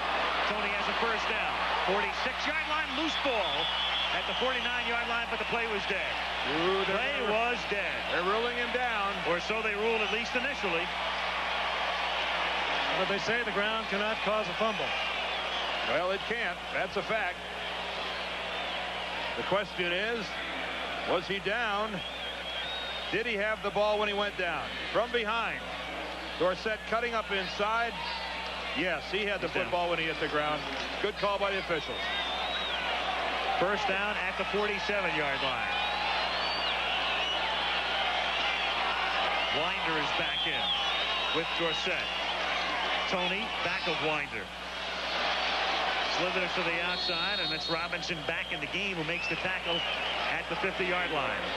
You know, that's only 4 yards, but what a great effort by a man who's been around as long as Tony has. He dipped inside to make it look like he was going to cut it up, as he's been doing all night. Got to the outside and then spun for another 1.5 yards. The ordinary back would have been dead at the line of scrimmage, or maybe even have lost a yard. But again, it's that rather at the last minute there, Frank, than just take it out of bounds and avoid the hit.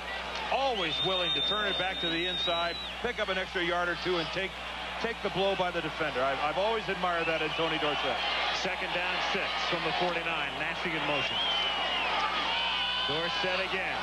Going to the outside, and Martin makes a great play. Rod Martin at the 46-yard line.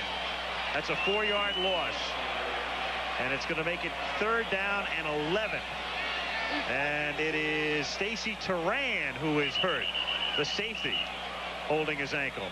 I'll tell you, 2 teams loving every moment of this right now are the Bengals and the Chargers, because the Raiders play the Bengals Sunday.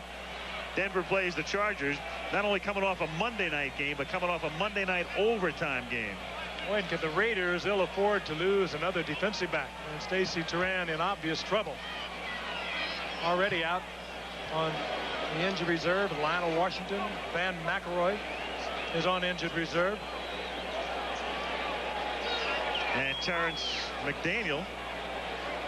He's got a broken lower leg, does he not? Yep. The tibia? Yep. Good-looking rookie. They love him. And you saw Charlie Sumner. He was their #1 draft choice, McDaniel, wasn't he? 1 of 3, because they had Brown and they had McDaniel.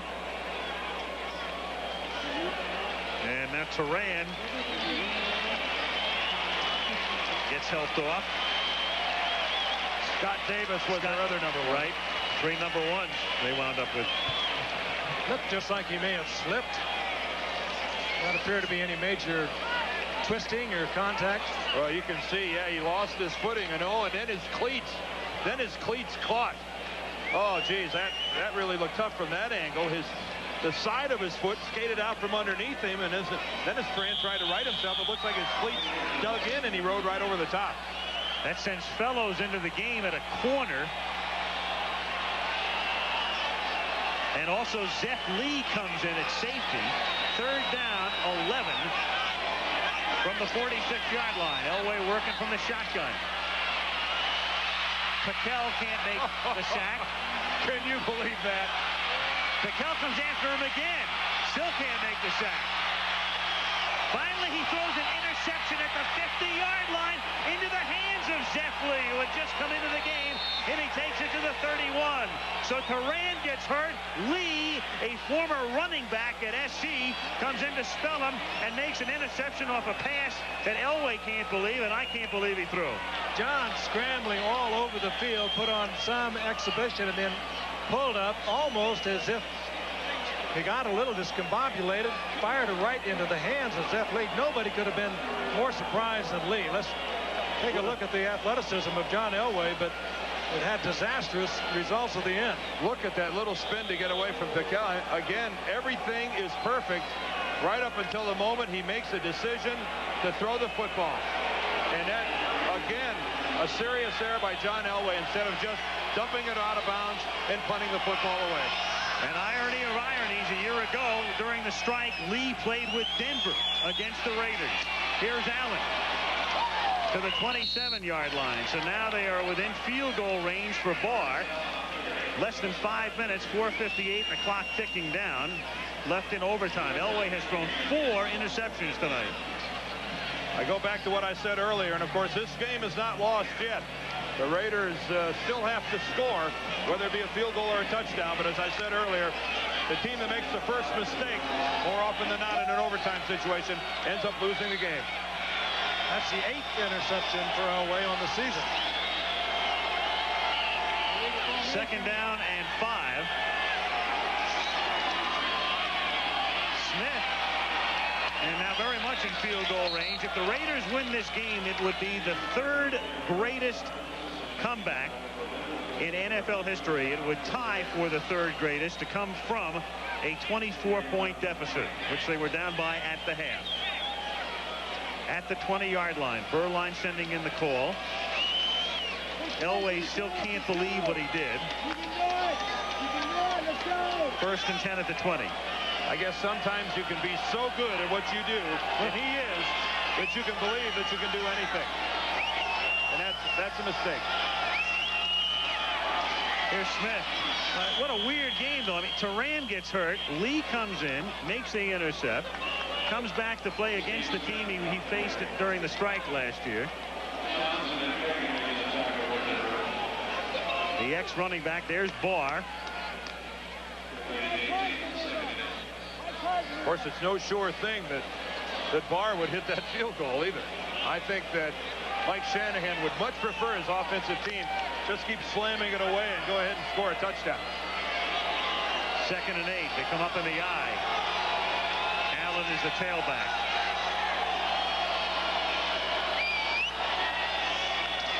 Give it to Marcus. To the 16. So they're just buttoning it up.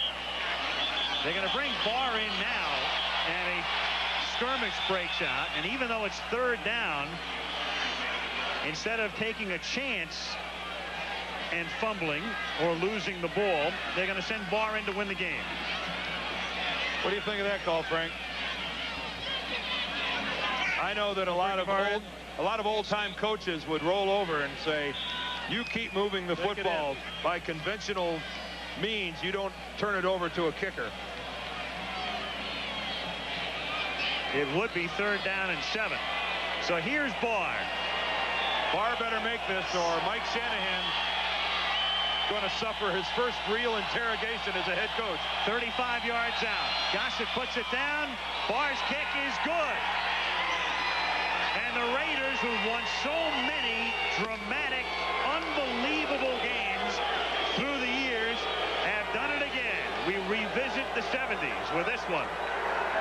You go back to the Blandas and the Stablers and the way the Raiders used to pull out games. This one will be right there with them. Very gracious, Danny Reeves going over to congratulate his former offensive corner coordinator, Mike Shanahan. But this was an almost unbelievable turnaround. The touchdown at the very beginning, it was a terrible first half by the Raiders. They turned it around with a little bit of help from the Broncos. And you've got to wonder what effect this game will have on the Raiders down the line. They got the quarterback that they have been wanting. We'll see them November the 28th against Seattle. And it'll be interesting to look back and see what's happened. And on November 28th, they'll also have some guy named Jackson. Yeah, a left fielder from Kansas City will be joining them by then, too. And he loves Seattle. You really have to feel for this guy. He is everything to this franchise. Without him, the Denver Broncos, maybe not even a playoff team. And it's kind of tough to have a lot of the responsibility for this loss fall on his shoulders. Just win, baby, is that man's credo. Anyway, you can. I think he's stunned. I don't think he can believe it. Pretty amazing. And he's seen some amazing, dramatic come-from-behind wins in his time. But this one is right at the top. Schrader looking on as Barr boots it through. Malibu, Kelly Hayes, and George Hill, Steve Hurt, our guys with the numbers and the names and numbers, and Kenny Wolf, Craig Janoff, heading our crew here in Denver as we get set to bid you adieu from Mile High Stadium, where in overtime the Raiders defeat Denver by a score. Thank you, Chris. We're at San Diego.